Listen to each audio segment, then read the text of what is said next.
This is the X&C Podcast, your Xbox newscast, featuring Colteastwood and Mag, hosting industry interviews and gaming talk live on YouTube every Monday night at 5 p.m. on the West Coast, 8 p.m. on the East Coast. For all of you listening around the world, X&C Podcast is available on demand on Spotify, Google, and Apple Podcasts. Welcome to the show. Join the chat, hit the like button, and let's get into this week's topics with the Xbox Newscast. Welcome, everybody, you patient people. Welcome back to the X&C Podcast. This is your source for bullcrap, news, and ridiculousness. Episode 264, we appreciate you. We're on year 5 of this show. I can't believe it. Mag and I come from humble beginnings, and we're still humble with our little show. We were talking about it just behind the scenes, so it's really good to be here. Mag, how are you doing? We were talking about all of life. Yes. Yeah, great, man. Everything's good. Busy time of year. My goodness. It's always like when you want to do something, it's like my all the schedules of the YouTube stuff seem to go all over the place. It's like, listen, we're doing Madcast Thursday, and then we're doing this Wednesday, and then I'm doing this Friday. It's like, because like there's so many activities. There's so many activities that have to get done, and whatever, family stuff and traveling and doing whatever and going to concerts and whatever. It's just a crazy time of year. Now, I'm not complaining. These are all first world problems that we're having here right now. And so like, it's been wild, but other than that, good times, man. I actually, over the last couple of days, I took a break from gaming, mostly because I didn't have a choice in one aspect, but I was watching a lot of movies. And so like, when you just want to like not sit in a chair and like game or whatever, because I don't game on my couch anymore. I do it here in the office, in my studio here, and I don't play on the couch anymore. And so, which I kind of want to get back to, but yeah, I kind of have gotten away from that too, man. Movies, man. Yeah, and it's just like one of those times, just like, I don't want to do anything. I just want to watch movies and just sit there with the cats. And I watched a bunch of movies, man. I watched Obsession, which was great. I watched Disclosure Day, the Spielberg movie. That was great. I watched Ip Man, Kung Fu Legend. I got to get my Kung Fu fix, man. So Ip Man is it, man. That's what I'm talking about. If y'all in the chat know who Ip Man is, you guys are the real ones out there. So watch that. I watched Backrooms. Dude, it was crazy. I was just like movie after movie. I watched Mandalorian and Grogu, which shockingly, as not a fan of Disney Star Wars, it was awesome. It's good. It's not like great, but it was fun. I enjoyed myself and watched that. And then, we'll get to the Halo stuff later. Dude, I just didn't want to move. And then I watched The Nun too, like from the Conjuring series. Okay. I watched The Nun, and then I couldn't sleep because I thought she was staring at me in the corner all night in my bedroom. You know how it is. The only Nun movie I've seen is Sister Act. Does that count? That's Sister Act 2 is a horror movie. Sister Act 2, Back in the Habit, is a horrible movie. So we'll chalk that up as horror. No, the first one's good. The first one is good, yeah. Mag was watching Dawson's Creek. Yeah, okay-ish. But anyways, got a little gaming in, very little. One of them for not my own fault, but we did Halo on Friday on the channel, did about 3 hours there. I invited the maggots in, and we had 4-man fire teams going, and we did those, the bonus missions and stuff. So we did the bonus missions on Halo, and that was a lot of fun. But then that's all I could get out of Halo this week, which we'll talk about later. And then I dipped my toes back into the salty seas as I'm back into Assassin's Creed Black Flag. So, singing shanties and doing our thing. What to do with a drunken sailor? I'm walking around the house singing. Do me, Johnny Boga, do. Yeah, I was talking to Red Wolf today. That's a great song, too. Yeah, I was talking to Red Wolf today about that, and we were making fun of some of the sea shanties and we're yelling and laughing in the mic. It's awesome. He's so great. He put out a Stalker 2 video. He's covered some Starfield stuff, and really good channel, man. Check him out. My wife and I went and saw Odyssey on Friday at one of those, the theater where you sit down and order a burger or a meal, and we had a long, was it a handheld? Long movie. What's that? Was it a handheld or was it a burger? It was an old aioli sauce. It's a big, bacon cheeseburger. So like the rare moment for me to eat French fries, dip in fry sauce, and a burger.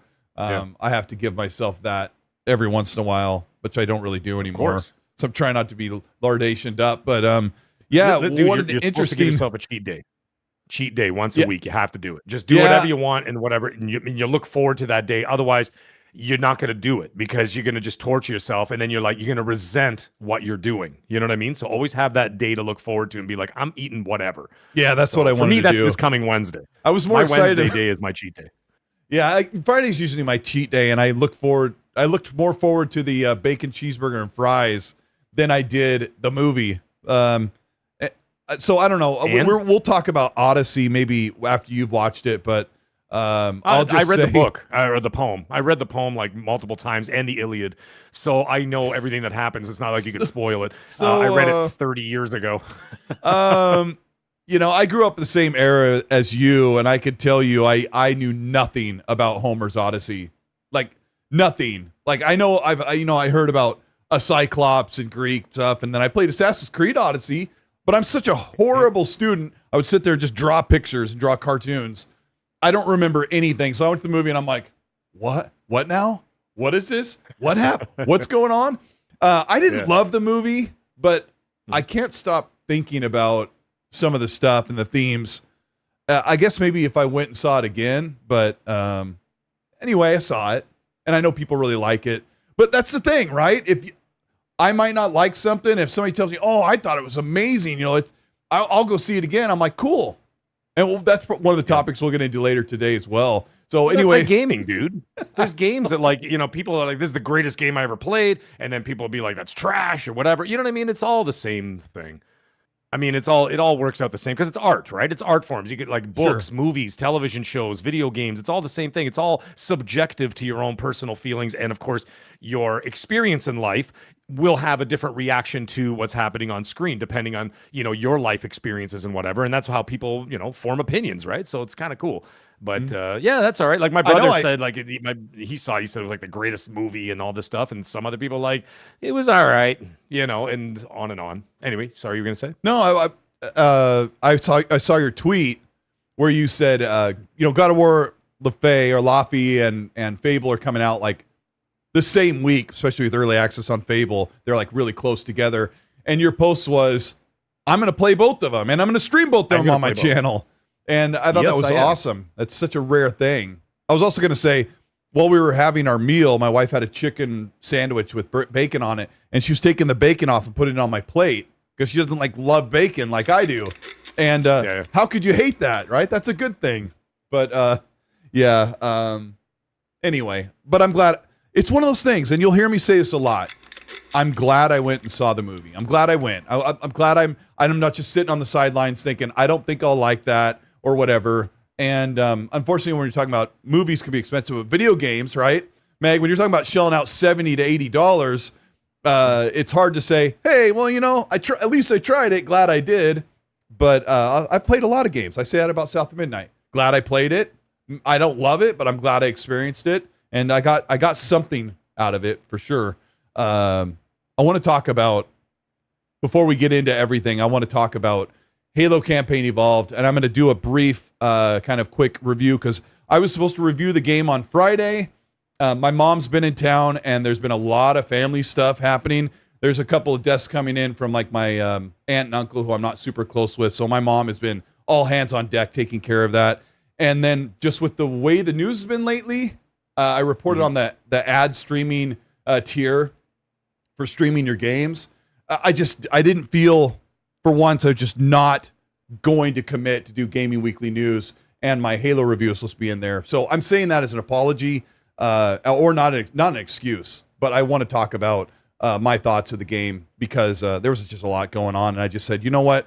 I don't need to do this to myself. There's plenty of stuff, but here is about 9 minutes of gameplay footage, and I played the entire campaign by myself, and then a couple days later, once it was available to Randall Thor 19, we sat down and played like 2 hours of co-op and had, as the old people say, we had ourselves a ball. We had a great time. We had a lot of laughs. We were really kind of experimenting with the game and destroying enemies and doing combinations and stuff. It was really, really good. My overall impressions of Halo, I gotta say this, Halo Combat Evolved is a 96 on Metacritic. 20 years later, it looks way better, feels better, cutscenes are better, gameplay is better, everything is better, and it's an 82 on OpenCritic instead of a 96. Yeah, I saw that. I want to get into that in a second, but I want to say, I loved Halo when I played it back in the day. I first played it in 04, so like right before Halo 2 came out. And I thought it was great. I mean, if I had to give it a score back then, I would have given it a mid 80 or something. I don't feel like it's a 96. But it's such a great game. And an 84 or whatever is an amazing score. So the anniversary edition's an 84. This one's like an 82. But there are problems that people have that I think has to do with major nitpicking. Of course, you got the Halo purists. My review basically is the game feels great. I love the ability to zoom in a little bit, not full aim down sights like you're seeing on the screen. Like being able to zoom in tight, especially with the Needler, felt really great. Felt like the firing really honed in. The enemies and the environments look incredible. Being able to sprint and run into the battle feels so great. It just feels like Halo Combat Evolved the way you remember it in every good way possible. I waited until I was wrapped with the for the bonus stuff. I waited till I wrapped the main game. All the levels look fantastic. The lighting is beautiful. Like the Pillar of Autumn.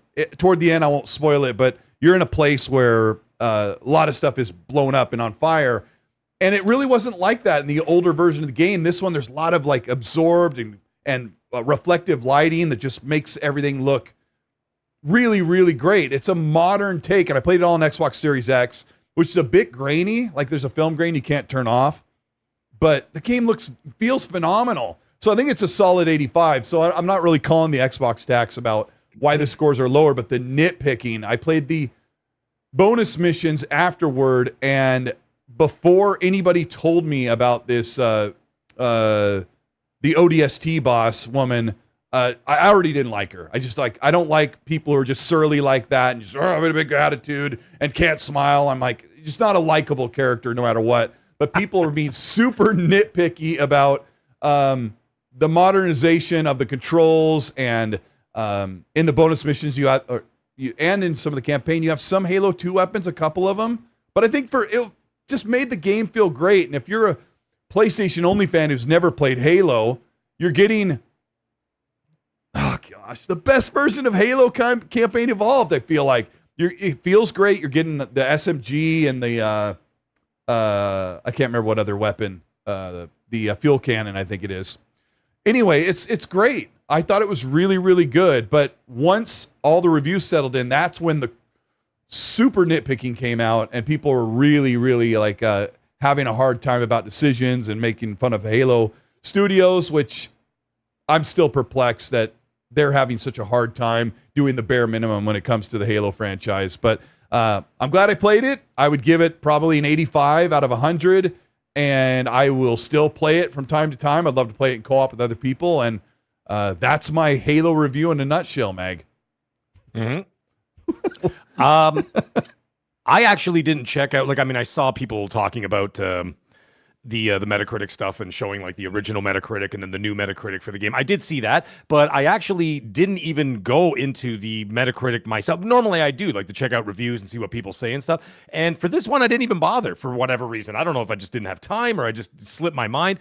But either way, my issues with the game were actually not the game itself, because like I said, I played it for about 2 hours offline, and then I did 3 hours on the stream, on the channel, whatever, and then I had 4 people join me after I did some missions, and then I had some people join me, and then we did those bonus missions with 4 other players, right? And so we had a blast doing that, and the funny thing is, and of course I did it again, folks, I streamed it on the Series S. I wanted the lowest common denominator in terms of consoles to display and show people how good it looked or whatever. By the way, if you see me swatting every once in a while, there's a bloody mosquito in this room and I can't kill him. So every once in a while, folks, if you see me go like this, it's because the stupid mosquito's buzzing around my face and I can't kill the little bugger. Is the Series S what you have connected to your streaming setup, like a PS5 and the Series S and not an X? Or do you just bring it in there? No, I interchange them. Okay, cool. Okay. So like I have a Series X, a Series S, and the PS5 Pro. And then I have the Elgato 4K capture card, the 4KS or whatever it's called. So I interchange them when I'm streaming, like to the different boxes or whatever, and it just changes the feed, right? So I do that, and I'm like, let me do this on the Series S. And like, let's see what it looks like. Let's see if anybody notices. And people were like asking me, like, hey, you playing on the Series X? Oh, looks great. Are you playing this on PC? And I'm like, actually, guys, you wouldn't believe this. I'm actually playing this on the Series S. And they're like, what? And so like, they're like, it looks fantastic. And I'm like, it did. And so the gameplay itself, the performance mode on the Series S was great. I did play it on the Series X for a bit, and obviously it was not significantly better, but it was noticeably better. I'll say that. But the Series S on performance, with playing with 4 people co-op and playing solo, great. Graphics were great.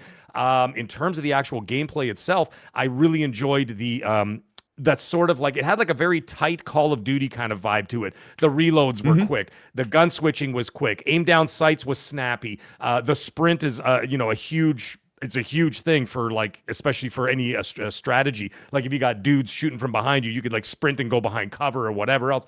And it was great for that across the board. How many times I really, really enjoyed it. You played Campaign Evolved or Combat Evolved before, right? This wasn't your first time. No. I played it on the original Xbox. I never owned an original Xbox, but I played it at a friend's house way back in the day. This was like in the early aughts. I played it again when did I play it again? Was it when Master Chief Collection came out? And then I played every single one of them. I played the entire collection, beginning to end, ran credits on all the different games. And then when they added the other ones, I ran credits on all those. So I went back and I put, stupid mosquito, and I went back and did all those. It was like right here. I think I might have got him because I felt something on my finger, so I might have killed the bugger. Anyways, I played it several times. And then I played the Anniversary Edition as well. So I probably played through that campaign, I would say 3 times before I even got to this one. So this will be my 4th time playing, Halo Campaign Evolved. Now, what is it called? Campaign Evolved or whatever it's called. And it's anyway, like from that aspect, it's been fantastic. And I was enjoying myself. Friday, Saturday, super busy. I wasn't home. I was out of town for the couple days. And then Sunday, I was busy too. And then today, I was going to stream again to make up for the weekend stream that I didn't get to do. And then, that whole thing happened as well. So the other thing is when it launched on the launch day, it was like 5 hours after launch, which I had actually set aside like a 4-hour time slot to do the live stream. And I wasn't able to play it. There was some kind of a bug or a glitch or something. And like, it wouldn't launch. So no matter what you would do, it'd say, you're too early. You didn't say the magic word, right? There was more than one problem. Yeah. Okay, well, that was the only problem I had, is that they were saying, you're too early. And I'm like, what do you mean I'm too early? I paid for the premium, so I couldn't play it on the Thursday. I ended up playing it on the Friday. Xbox needs to like quadruple check this problem, bro, because this is the reason why, real quick, this is the reason why I refunded Crimson Desert and bought it on Steam. Like, this is a big game. I waited all year for it, and it wasn't available to even install or launch. So anyway, go ahead. Yeah, sucks. Okay, so then I tried doing it again today. So I'm like, all right, let's go. So I turned on the Xbox. I was going to load it up. I was going to get some things done because I wanted to do the stream earlier today, and then of course do the show tonight with you. And so I launch it up, and of course in the top right corner, if anybody watched my video, in the top right corner you see like the yellow cone, right, or the yellow triangle. Yellow warning sign. Yeah. The caution wet floor, caution slippery when wet. Exactly. Caution wet floor with a stick figure. And anyways, I couldn't get to it, and I tried loading it up a bunch of times. I dropped it. I went back several hours later, still down. Apparently, somebody in the chat said in the UK it's back up again, but that was like the whole day for me. So I'm like, you know what? 2 out of 5 days, not my fault. Mind you, the other couple of days I wasn't around. I was out of town. But the 2 days that I was able to sit down and play it, I didn't get to play it. So I got them to refund it. So I'm like, I'm not paying for the premium if the 2 times that I sat down to set aside time that I was supposed to have access to it, I did not. So I wrote them a little, little tick, and whatever, and I got that refunded. I'm using that credit towards the early access for Gears of War instead. And I'm like, forget it, man. It's on Game Pass tomorrow. You know what I mean? And then I'll play it tomorrow at some point. Probably unlikely because I'm heading out of town again. So I'll just play it on Game Pass. And I'm like, no, I'm not. So I told him, I wrote like the little thing that says, please give us a detailed description. And I'm like, I paid for early access for 5 days. I had access for 3 days, not 5. They know what's wrong. So I got it refunded. What's that? Oh yeah. You got to, I mean, they know what's wrong, but you got to fill out the freaking little field. Yeah, I had to fill out the whole form thingy-mabob or whatever else. So I did all that, and then no problem. So whatever. I'm going to use that credit towards Gears of War early access, which is the same price. It's $30 Canadian for the early access for that. So I'm like, all right, I'll do that instead. And I'm like, so I just say, just put it on my credit. You don't have to credit it back to my account or just my Xbox account, and I'll just use that for Gears of War early access. That's it. So yeah, so I wasn't pleased about that, but I'm like, I wasn't gonna like freak out about it, but I did do a video about it, and I said I refunded Halo. Hear me out, and I talked about actually the funny thing is, and I mentioned it several times in the video, which of course the comment section never listens, not all of you guys, but like that 1%. And then I actually really enjoy the game, and the game is fantastic. It's everything around the game that I wasn't happy with, but the game itself was great. I mean, I know some people are like, oh, I don't like it. It doesn't look good. Feels great. And I'm like, but for me, I had a blast. I had a blast playing the game, and I couldn't wait to dive into it today, but then whatever. So I'm like, it'll be available tomorrow. I could play it tomorrow on Game Pass, just like everybody else, but I wasn't going to give them that extra 30 if I had 2 days taken away from me that I had planned streams for. So I'm like, forget it. So, but either way, the game itself, great. So I really like what they did there, and I had a lot of fun. And like I said, I can't wait to jump back into it. So what have you have any opinion, or do you want to say anything about the nitpicky stuff? I made a post and everyone thought I was just talking about Halo, but this has been a problem going on for years where people are complaining about the smallest things. Too much A button. Yeah. Remember that? Yeah. Remember too much A button? Yeah. The old Gears thing. Too much water. Gears, IGN. Yeah. The, I don't know. Too much water. I don't know. Oh my goodness. Halo Studios will never learn. Saying, I see what you're saying. There's going to be the purists that are going to complain. Like, there's no question about that. The girl boss is nothing new, Mag. If anybody I played didn't even Halo notice 2, that. I think it's Halo 3. If anyone played Halo 3, Miranda Keyes, who's Commander Keyes' daughter, is like the new Sergeant Major or whatever of the UNSC, and you meet up with her immediately, and she's barking orders and telling everybody what to do. A female telling other people to do when they're in a leadership position is nothing new. It's not part of some new woke movement. It's just people being absolutely ridiculous and showing their intolerance for, hey, if you don't want to work for a woman, then I guess you're going to have a really hard time depending on where you end up working. Don't work at Baby Gap. Maybe don't do that. I don't know, but the character just wasn't likable. I'm like, you can make someone like rough and tough and you know, hard ass or whatever, but make them likable. And she was not likable. So there were memes where people would, she would come up, talk to Master Chief, then they just punch her. And it was making me laugh because any annoying character, I don't care if you're a female or you're a male or if you're an axolotl, punching them is always hilarious. So Halo feels really, really good. I hope you guys all. I wasn't worried about the characters. Someone mentioned that to me. They're like, "What did you think about? Like, did you see anything with the characters and this and that?" Whatever. I'm like, actually, I don't. I mean, I already know the story of Halo inside and out and backwards because I've played the games multiple times. I'm like, I didn't watch the cutscenes because I've already seen them all several times. Even if they redid them and whatever, I'm like, I'm not really all that interested. Now, the only time I did show cutscenes when I was doing the live stream is because it gives me an opportunity to put the controller down for a few seconds and then I could talk to the chat, right? So like I let some of those cutscenes play, but I didn't even watch them. And so I wasn't paying attention to the story beats or anything like that. The last time I paid attention to the story beats was Infinite because Infinite was a new game. And as a result of that, then I had to see what was going on, right? Because it was a new story. But the other ones, I don't watch the story.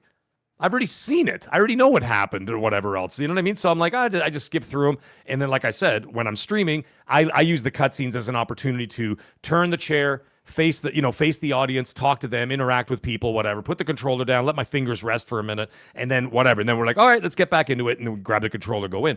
So I didn't notice any of that stuff. So I did see some people nitpicking about that. As for the controls and such, I mean, I did say it on my stream too, and I'm like, listen, man, I was pretty harsh about it. And I'm like, listen, man, if you want the old controller, you want the old ways, you want this, you don't want the sprint, you won't want the aim down sights and what all that shit, or you want a gun with like 8 bullets in it. Whereas now you pick up the battle rifle, it's already got 325 bullets plus your 64 bullet clip or whatever it is. Yeah. And I'm like, that's better. I don't want to pick up the gun and go, and then all of a sudden I have to pick up a needler. Then I have to pick up a stupid blaster. And then I have to pick up this. And I'm like, it's ridiculous. And then I said, listen, if you want that game, let me be the Don Matrick for you. we have a game for you. It's called Master Chief Collection. It's already there. You can play that right now, and you can just do that. I said, this is for now. This is for us. This is for the modern world. I think it felt great. Ahead. Yeah. And I loved it. And like I said, and I always say it, and I've always been an advocate of this, when it comes to first-person shooters or whatever, even third-person shooters, just do the Call of Duty controllers. Period. Make the same button reload, the same button sprint, the same button you hear that, aim Rockstar? Down sight, fire. We don't want to push B to reload our gun, Rockstar. No, I do not want to. Yeah, exactly, Rockstar. If you start with that malarkey, I was gonna say something worse. We'll go with malarkey. Or else I have to hold down the A button or the X button on PlayStation or A button on Xbox to sprint. Get out of here with the nonsense. Yeah. Click the left thumbstick and call it a life. Just do Call of Duty controllers. And you know why? They're automatic to everybody. Everybody knows what those controls are. They just come naturally. And they just are, this is the way, so to speak. You know what I mean? Like those are the best controls. Yeah, those are the controls. And then Halo did that. So I'm like, you know what I mean? I'm clapping. I'm like, yes, Halo, thank you. You did what I kind of always wanted. Just give me those damn COD controllers. Sorry. I'm like 40 hours into a replay of Outer Worlds 2. I talked about it last week. I loaded up. I'm like, I don't have any achievements. And I forgot. It was one of those few games that achievements don't unlock during the review period before the game launches. And so I started unlocking the achievements. I got into the game because I was doing that Obsidian Fallout video. This has been a really great year. Like, I loved Assassin's Creed Black Flag, which I finished. Campaign Evolved, I loved it, and I finished that. And it's so weird that Outer Worlds 2, I love it 2 times more than I did when I played it last year. And it's got the same thing. It's got sprint is on the left stick, melee is on the right stick, crouch is on B, aim down, all that stuff is like Call of Duty controls, and you can play it Call of Duty controls, man. It's awesome. I love it. Why not? It's the way to do it. Let's talk about anyway, that's Mag and my take on what's going on with Campaign Evolved. So it's going to be on Game Pass. Negan called me a rage baiter. Yeah. Can you imagine? Yeah. Oh my god. Oh my god. I think he's joking, but if he's not joking, I'm like, dude, I literally just praised the game. It said it's everything around the game, like the logistics of not being able to play it.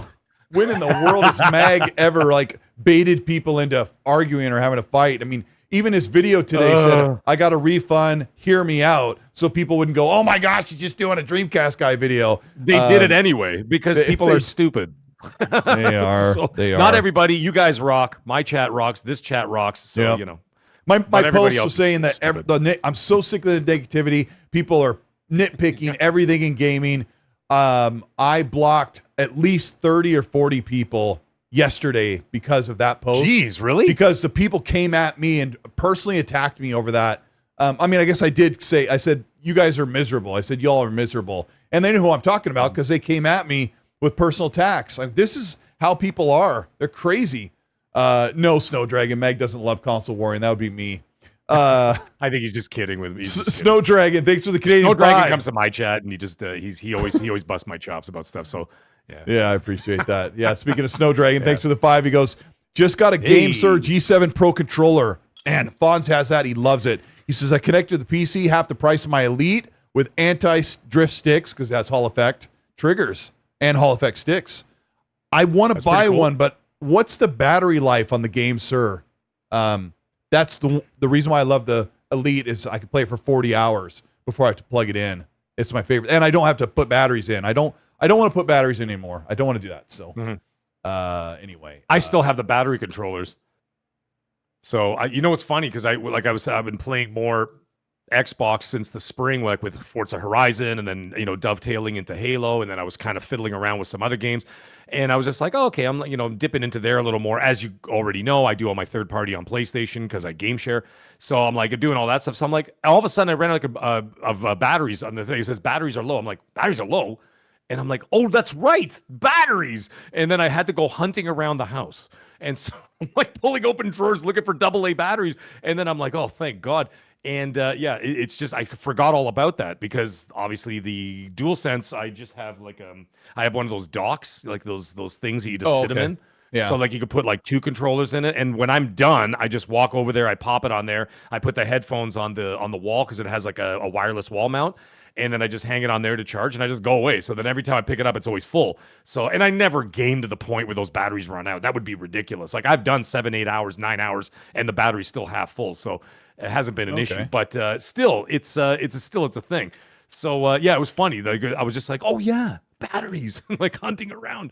So I was like, I wouldn't mind a rechargeable Xbox controller, but you know what? I'm not buying any more hardware this gen anyway. So if they come up with something cool next gen, then hopefully they'll have like the new, like a Helix controller will have like no batteries and just have like a charger or a charging station or whatever. You know what I mean? Yeah, I used to be a big advocate. This is a flip-flopper thing, right? I used to be a big advocate for the battery well and controllers. I said that all the time. It's the best option. You get to choose if you want to buy cheap batteries, expensive batteries, rechargeables, or the really nice rechargeables, or if you want to buy a charge and play kit or whatever that people are talking about in the chat. I used to be a big advocate of the battery well because I had 2 different systems. One that I could cradle, you know, you kept the thing snapped in there and you cradle the controller on the Xbox One version of controllers. I could cradle it and it would charge. And then I had the ones where you take the battery, the double battery pack out and you drop that in a little thing and charge it. And then you can snap it in and you're ready to go. But like a clip for a gun, this is like, and you're ready to rock. Yeah. And I used to think, oh, it's amazing because if your internal battery dies on a PlayStation controller, you have to throw the thing away. But the reality is your controllers don't last as long as your batteries would actually last. So I stopped using the charge and play kit. So I'm an advocate I'm Mr. internal battery now. I got to tell you, I still have controllers for my Xbox One that still work. Like I take very good care of my controls. I know some people who have like, you know, Hulk hands and they're just like, because I can hear them through my headphones. They're like, hey bro, what's going on? And all you hear is, and I'm like, what are you doing? Who plays like that? And they're like, yeah, I go through like 4 controllers a year. And I'm like, perhaps maybe like, how do you touch your woman? Like a baboon? Like, oh. It's like, calm down, dude. Give me that. I have the same control. Yeah, give me that. I still have my Xbox One controllers in perfect condition and work just fine. And so, like, I sold a bunch, but I still got 8 of them, and not all from Xbox One. I'm just saying 8 Xbox controllers, and they're fine. You're fine. Just calm down on your hardware, folks. It's too expensive. It's too expensive to be rough on your stuff right now, man. My buddy spiked his controller on the hardwood floor. We were playing Call of Duty together, and he was like, "Shut your mouth!" And it sounded. He's on the Turtle Beach headset. It sounded like when you die in a Lego game, like when you're. Like the Lego pieces falling apart. Yeah, all the Lego pieces falling apart, and then he goes, I'm not going to play anymore tonight. I'm calling it a night. And I'm like, all right, bro. All right. It's like, what did you do? And then he texted me like half an hour later. He goes, I spiked my controller and it's like 9 pieces. And then like, I swear a week later, he grabbed his head. I told this before. He grabbed his headset and he went and he just yanked it. And he said like wires pulled. And back then it was like, $80 Turtle Beach headsets. I was like, dude, this is not the time for this stuff, man. Like I said, this stuff is too precious.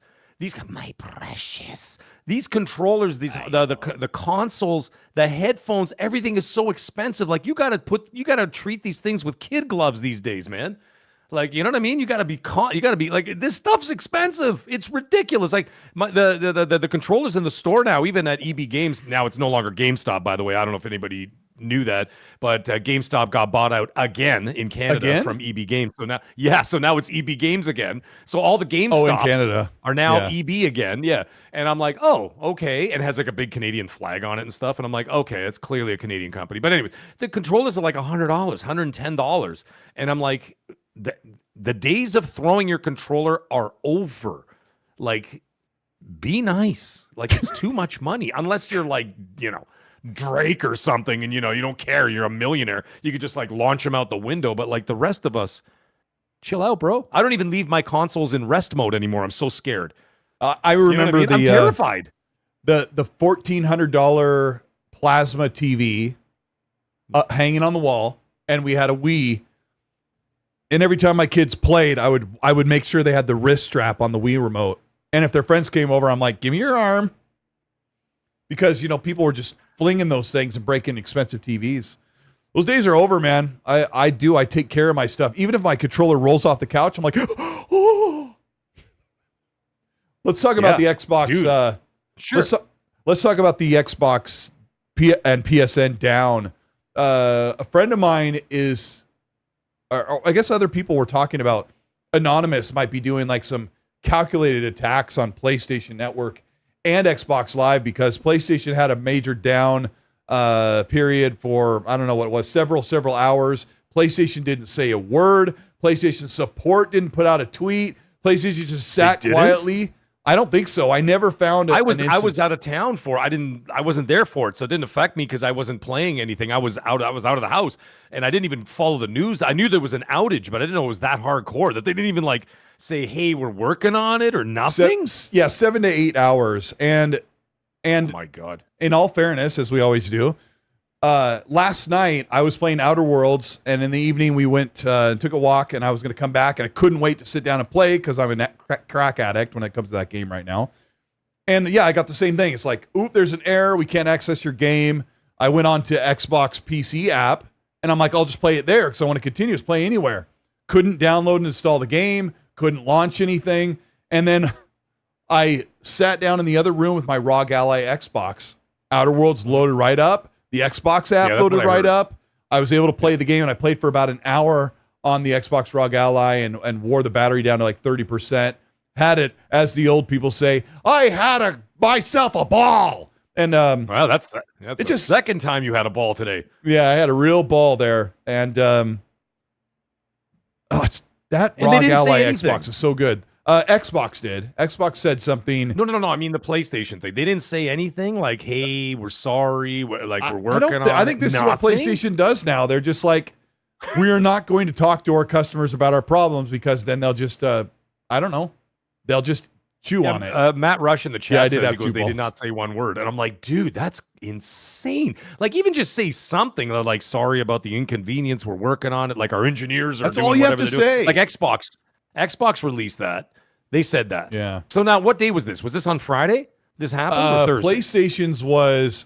Xbox's was last night until about lunch in North America. And I hate it when people are like, it works fine for me. I'm not having problems over here. It's like, well, it's obviously region. Actually, I'm going to check. Depending on where servers are going, that's where stuff is working or not. But Friday was here still wasn't working. Xbox. For Xbox, yeah, because I saw you log on a couple times. Yeah. Yeah. I'm logging on right now. I want to see what happens here. But, it's working fine in Canada. I'm like, no, it's not. It's not. There's different places. So it was Friday that happened. Friday was PlayStation's, and Sunday night I was dirt biking, and then I I was dirt biking on Friday, and then I went straight there, went home, got showered, changed. Yeah, and then went to a concert in the city again. So I went to another concert, and so like I wasn't home at all Friday. Wait, I gotta ask. So I didn't see any of that. Yeah. What's up? We were all super busy. Hold on, chat. You guys mind real quick? Mag went and saw 2 groups on Friday or Saturday. Saturday, I think it was. Extreme. No, I saw Wednesday. It was Wednesday. I saw Extreme and Tesla and Motley Crue.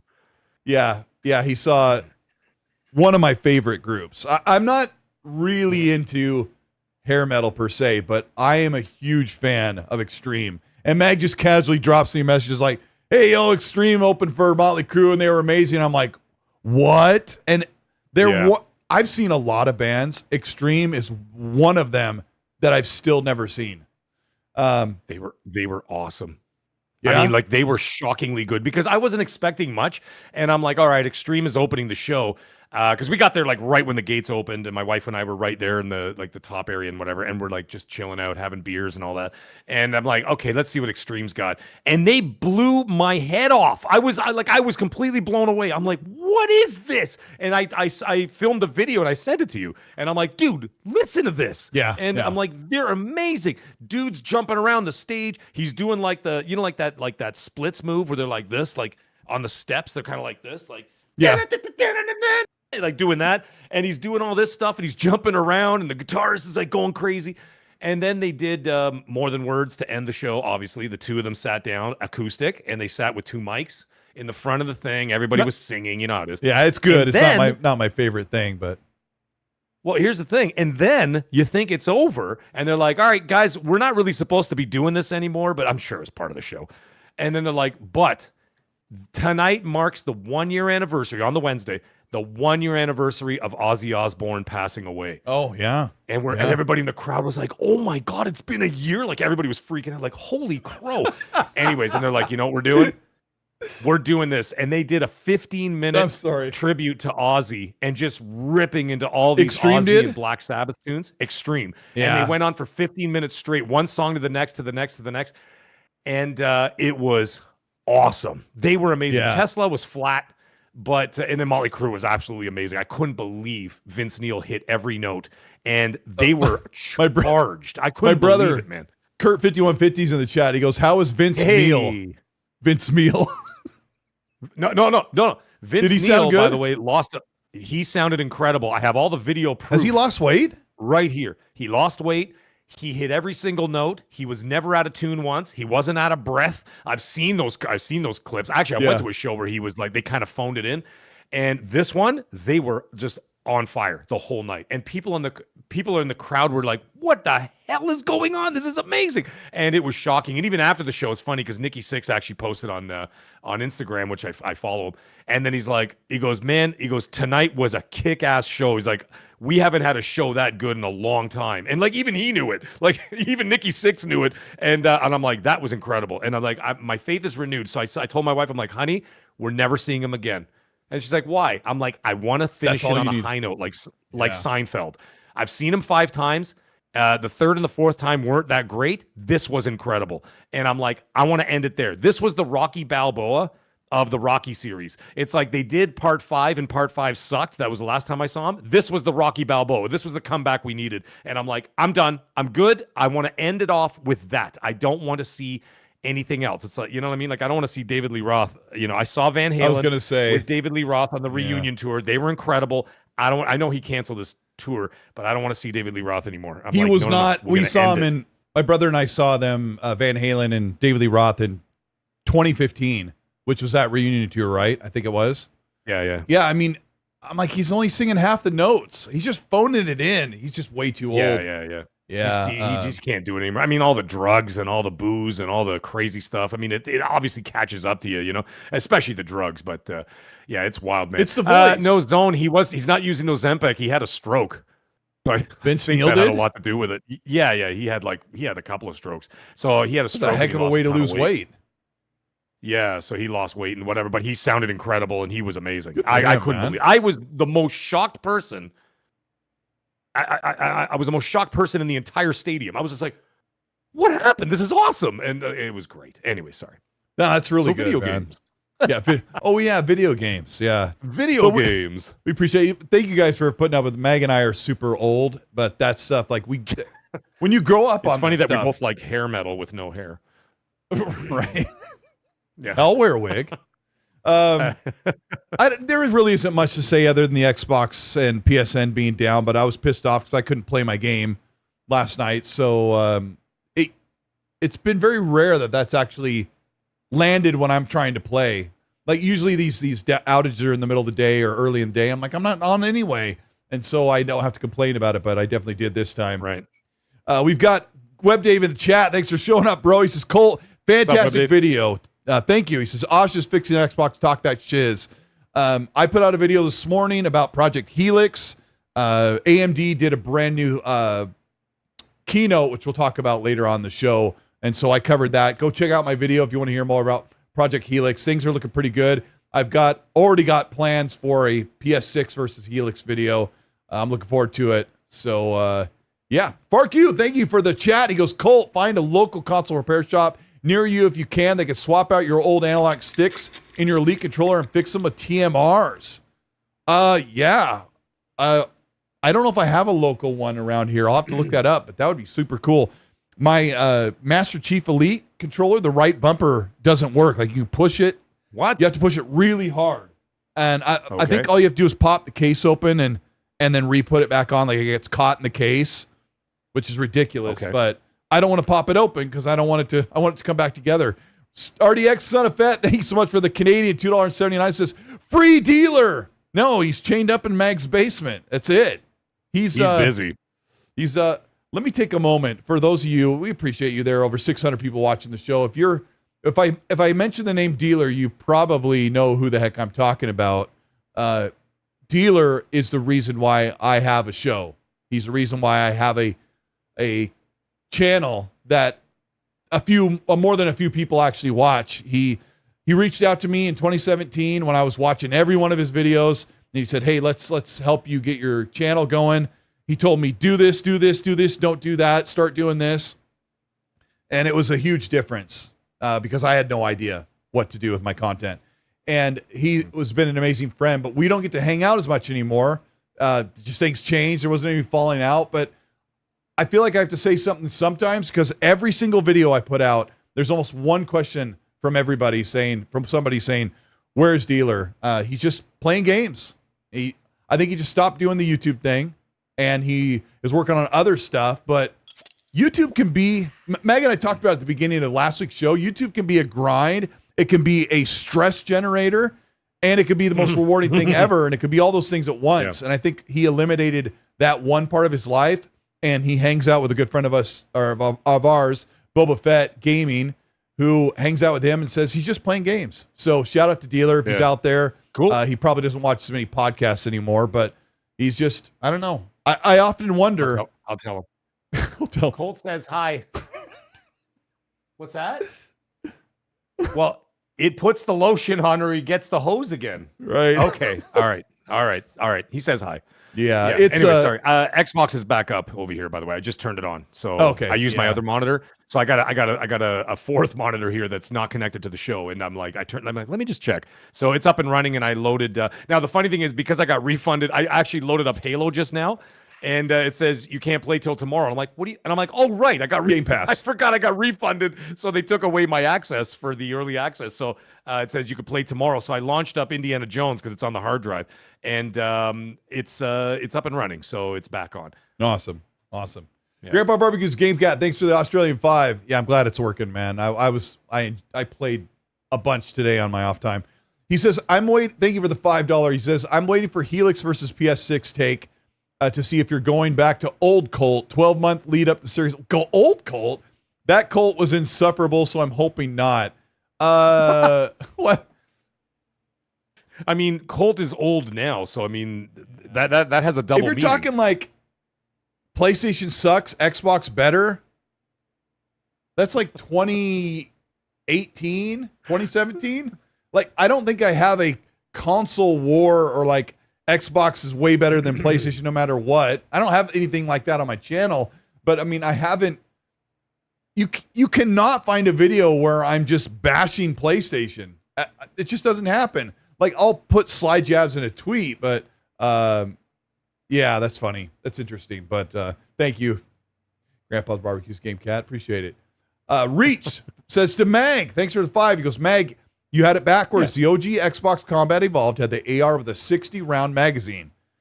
The new one has a 32, and players wanted the OG so they could have more in the mag. And people always say, I didn't notice that. But it's a mag. Yeah. Oh, I didn't notice that. I thought it was 64. Either. Maybe I was thinking of the old one. I don't know. But I just like the cachet, like having like hundreds of bullets as opposed to like, picking up a rifle with like half a clip in it or whatever. Hold on. The assault rifle, not the battle rifle. Oh, maybe that's what I'm thinking of. The battle rifle. The battle rifle. Oh, wrong one. Sorry, dude. Battle rifle is the one that shoots in a burst. What's the one with the numbers on it? Well, both of them have numbers on them. That's the assault rifle. The assault rifle's like the big diamond-shaped body, but I don't know. Do you guys really care? And then the other one has burst fire, right? The burst fire gun. Yeah, like the burst fire one, the battle rifle. Almost like, like the M16, like in Call of Duty. It's like, right? So it's the burst fire. Yeah. Okay, I got it. Sorry, I had it all mixed up, but anyway, you kind of get what I was saying. Let me look. Halo assault rifle. How many rounds? That's crazy. I never 60 to 32 rounds. Halo Combat Evolved in the beginning had 60 rounds. Halo 2 and 3 moved it to 32. Reach kept it at 32. Halo 4 kept it at 32. Halo 5 moved it to a 36 round mag. Halo Infinite had a 36 round mag, and then it sounds like Campaign Evolved went back to 32. So, yeah, I mean, that's right. In the old one, you could just hold that button forever, but whatever. And just unleash, yeah. You need so Dead Time in the chat saying you need a skull to make it 60. Oh, that's cool. So there you go. Okay. Yeah, the skulls are really cool. It perplexes me. They did all these things. They added 50 skulls. They added bonus missions. They redid all the cutscenes. Not only that, they actually added some contextual cutscenes. Like when he crashes into the Halo ring in the first mission, he crashes down and it goes to black. Here they actually show it coming in and wrecking, and he's flying all over and he crawls out. Yeah. They just added all these things so you get like this full experience. 82 out of 100. I'm like, I would score it higher than that personally. I would score a little higher. What I played, I would score higher than that. I would say, like, to me, from what I played, I would give that like an 87. Sure. Like an 86 to 87. I enjoyed what I did play. I enjoyed the hell out of it. My only complaint was with the besides the the network stuff of not actually being able to play on the launch day plus today. But the only thing that I found like in game was I did one of the bonus missions with 3 other maggots out there. There was 4 of us doing it. It was kind of like dragging on a bit too much. It was just like, now clear this room. I'm like, all right. Like, now clear this room. And I'm like, okay. And then it's like, go up all these ramps to the top. And then you go all the way back down and then back up again. And then you finally get out of the cave. I'm like, God, come on, man. Like, let's do something. Like, it just like, it was just a little bit tedious, and it was going on like forever. And I'm like, okay, this is a little long, but I thought the missions were going to be a little tighter, kind of like the actual game itself. Like if you actually play the campaign game, outside of those bonus missions, they're tighter and like, you know what I mean? It keeps the narrative going and, changes locales. So, you know how you start in the ship and then you end up outside and whatever else, and you end up on the planet and we're on the Halo ring and whatever. And it's awesome, right? So it's moving along at a nice clip. I found that one bonus mission I did was really sort of long and tedious. It was just the same rooms over and over. But the interior one. Yeah, I was like just the interior one, fighting through. Yeah, that's too much. And I only did the one, and then I was just. So I'm not gonna hold judgment on all of them. I'm just saying from the one I played, I found a little tedious. But the game itself, like the actual campaign, is awesome. And it feels like a brand new game to me. I recognize the locations, obviously, right? From playing it several times before. But I'm like, this is way better, and it's fun, and I'm enjoying it. And you know what the thing is? Isn't it weird, folks? Is that when it actually comes to the game, and I'm not talking about the discourse around it, the actual game itself. If the game is fun, that's good enough, because that's what gaming is supposed to be, fun. Yep. So you know what I mean? Everybody's version of fun is different, and I think it's awesome. I'm enjoying it, but I'm pissed off at them for other reasons, not the game. It's just that make sure your crap works. Like you should quadruple 10 times check your stuff and make sure it's ready to launch. We have a statement from, thanks to Wagerman who sends a $5 super. Thanks. He goes, Wagerman, we got to get on chat. Like maybe not tonight, but tomorrow night. Let's just like schedule time, you and me and Fonz to hang out. Wagerman's awesome. He took a couple of cool Xbox visits that maybe I could talk about once I get a chance to talk to him. He got to see some cool stuff, and I can't wait to hear about it. He says, hey, guys, you should read Xbox's CTO's comment on the outage he just posted. It's really interesting. I have it here. It's kind of long, but Scott Van Vliet, who I met at the Xbox Showcase Mixer, really, really cool guy, super nice. He said, earlier today, many players began experiencing issues with sign-in, enumerating their games library, and playing games. I think enumerating means they couldn't play them. The team has worked hard throughout the day to fix the issue. We restored services as of 2:30 Pacific time. Sorry, I like to read this stuff too fast so you're not getting bored. I'll get to the good stuff. Nonetheless, this is unacceptable situation, and we must do better to support you. Over the coming weeks, I'll hear more about our services, our platform, to make it better. What happened late last night, a licensing service that sits outside of Xbox, but which Xbox depends on, began failing. This caused some sign-in scenarios to fail, caused many scenarios that require an entitlement check, listing out your full library, launching games you own. Also, several of our publishers and store partners that depend on the game systems, which many of you saw and not others. What we did, our on-call teams caught the first signals overnight, through automated monitoring and declared a major incident. Once we isolated the failing infrastructure, we shifted traffic onto the healthy parts of the system while we considered toward a root of cause. Services came back unevenly across regions, which is why some of you recovered hours before others. We took strong precautions to make sure that middle-aged game guy could not access Halo because we wanted to see his rage bait video. What's next? We're running a full post-incident review. Why recovery took so long as it did. That? Yeah, he did. We're improving on how we detect and contain this class of failure. Thank you for your patience. We'll do better. He said some other stuff, but that's the meat of it. That's dude, you got me for that 1 second. I was like, what? I'm like, oh, Colt, stop it. Yeah, rage bait. It's so funny. I tried to avoid all that by actually putting at the bottom of the thumbnail, hear me out. Clearly people didn't hear me out. But they never do. Those are the kind of things you got to do to Luke Skywalker. You just got to go like this. Alex Lockhart. LaRock, it's French. Oh my gosh. Sorry, I'm Norwegian. Alex Larocque. Morgan. Wait, that's Swedish. He says the real question is the library mission still garbage? The library mission went so fast. I remember it taking forever all the other times I played it. The chat is just so funny tonight. They're just so funny. Like they're making me piss, like they're making me laugh. Like every time I look up, there's something funnier in the chat. Sorry, you guys are hilarious tonight, man. Yeah, there's a bunch of stand-up comedians. Almost 700 stand-up comedians in the chat tonight, folks. Yeah. My goodness. Thank you. No, we do appreciate you guys. Hit the like button and all that stuff. We're live on YouTube, but if you're listening to this in your car or in your Walkman or your phone, it's because you listen to it on Spotify or Apple or other podcast platforms. And thank you for supporting us there. Hopefully the show comes over on just audio only.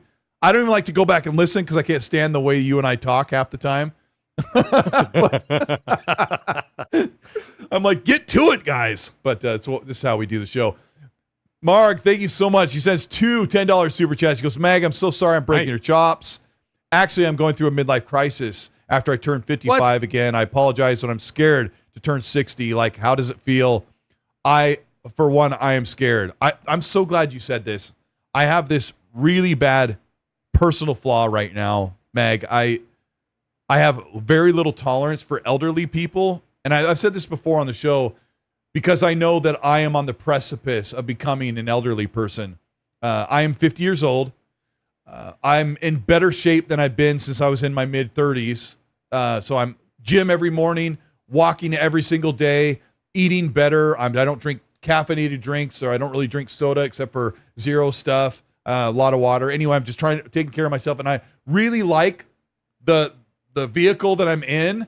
I'm really happy with my age and my body, but I know one day I'm going to be there, Mahari. And when you say I'm scared to turn 60, you won't be scared if you take a moment and just commit yourself to take care of yourself. Make sure that you're staying healthy if you can, if you have the ability to make steps to be more healthy. There were so many times where I would sit here playing games, and I'm still I'm still fat, but I would, whatever. I would sit here, I'm like, man, what am I going to do? I'm not doing anything. I don't want to do anything, and I wish I was doing something. And someone will say, oh, I've lost 8 pounds this month, and I'm like, oh, that must be nice. I'm not doing anything with myself, and I hope that you can find your way. And Mag was a big inspiration for me, because when he came onto this show 3 years ago, he's like, I work out every night before we get on the podcast, and every time he said that, it made me feel guilty. But Mag, you've been a really good inspiration for me because we're the same age, and you take care of yourself as well. I try my best. I mean, but the thing is, I've been going through Maharg there. I've been going through I've been going through a midlife crisis since I was 40. Because when I was 40, I almost died. So that was a bit of a situation. As a result of that, it kind of got into here, and it created the anxiety that I did have. It got 10 times worse as a result of it, and I haven't been able to shake it for like 11 years. But I fight it, battle it every day. That's why I exercise. That's why I do what I do. And I have to do it. You just have to keep fighting. You have to keep going. You can't stop, and that's all there is to it. However, not everybody has always had their strongest points. I have anxiety attacks. I have panic attacks, and they come out of nowhere. I was doing a show a couple of months ago, and I had not this show, and I wasn't on camera, and I had a full-blown panic attack. I literally just left the show and walked away, and I walked outside, and it was bad, like really, really bad. I had to walk for I guess it'd be the equivalent of about 5 miles, just to calm myself down. I was in total fight or flight mode, and so things like that happen, right? And so it's the only thing we can do, and I do this on my channel a lot, and I'm not doing this to promote my channel. I really am not. We do it on the channel for anybody who does struggle, especially men's mental health has a stigma around it because Absolutely. Men are supposed to be the strong, you're supposed to be the macho, you can't be a pussy, you gotta be a man and whatever else. And I'm like, yeah, but there's a lot going on inside of men, you know what I mean, up here in their heads or whatever. And then and that's why I created, even on my channel, a support group and basically an entire ecosystem where everybody can support each other and help each other. And I'm like, listen, man, don't feel free to reach out to me. Don't be shy. And I tell people that all the time. I don't care if I get 1 million subs or I stay at 5,000 subs. I will always have that door open, and the support is always there. And that's the thing. So even you, Maharg, if you're not following me, whatever, start following me. And that's all there is to it, man. And you know what? Reach out. I'll talk to you. I'll tell you, I help as many people as I possibly can. And it helps with my struggles that I go through with my anxiety and stuff like that. And so you'll see it sometimes even on the show, people. I know people are going to look for it now. And I'm sitting there like this. You see me like with my hand, and I'm rubbing my chest, or I start putting my hand in the back of my neck and stuff like that. That is my anxiety creeping in. Yeah. And I'm trying to calm down. And then usually I get an ice pack or something, and that kind of cools me down, and then it brings me back down to an equilibrium. So it's pretty wild. The mosquito follows me too, Tunk Monkey. It's following me all over this room tonight. I mean, you put on a pretty good show, because I still can't believe that you would deal with anxiety issues, knowing your personality, you seem to be bulletproof. And Gamer Boy in the chat says, he says men shouldn't cry, and men didn't have these problems 100 years ago. Bro, you weren't around 100 years ago. Are you kidding me? 100 years ago, everyone's always had issues.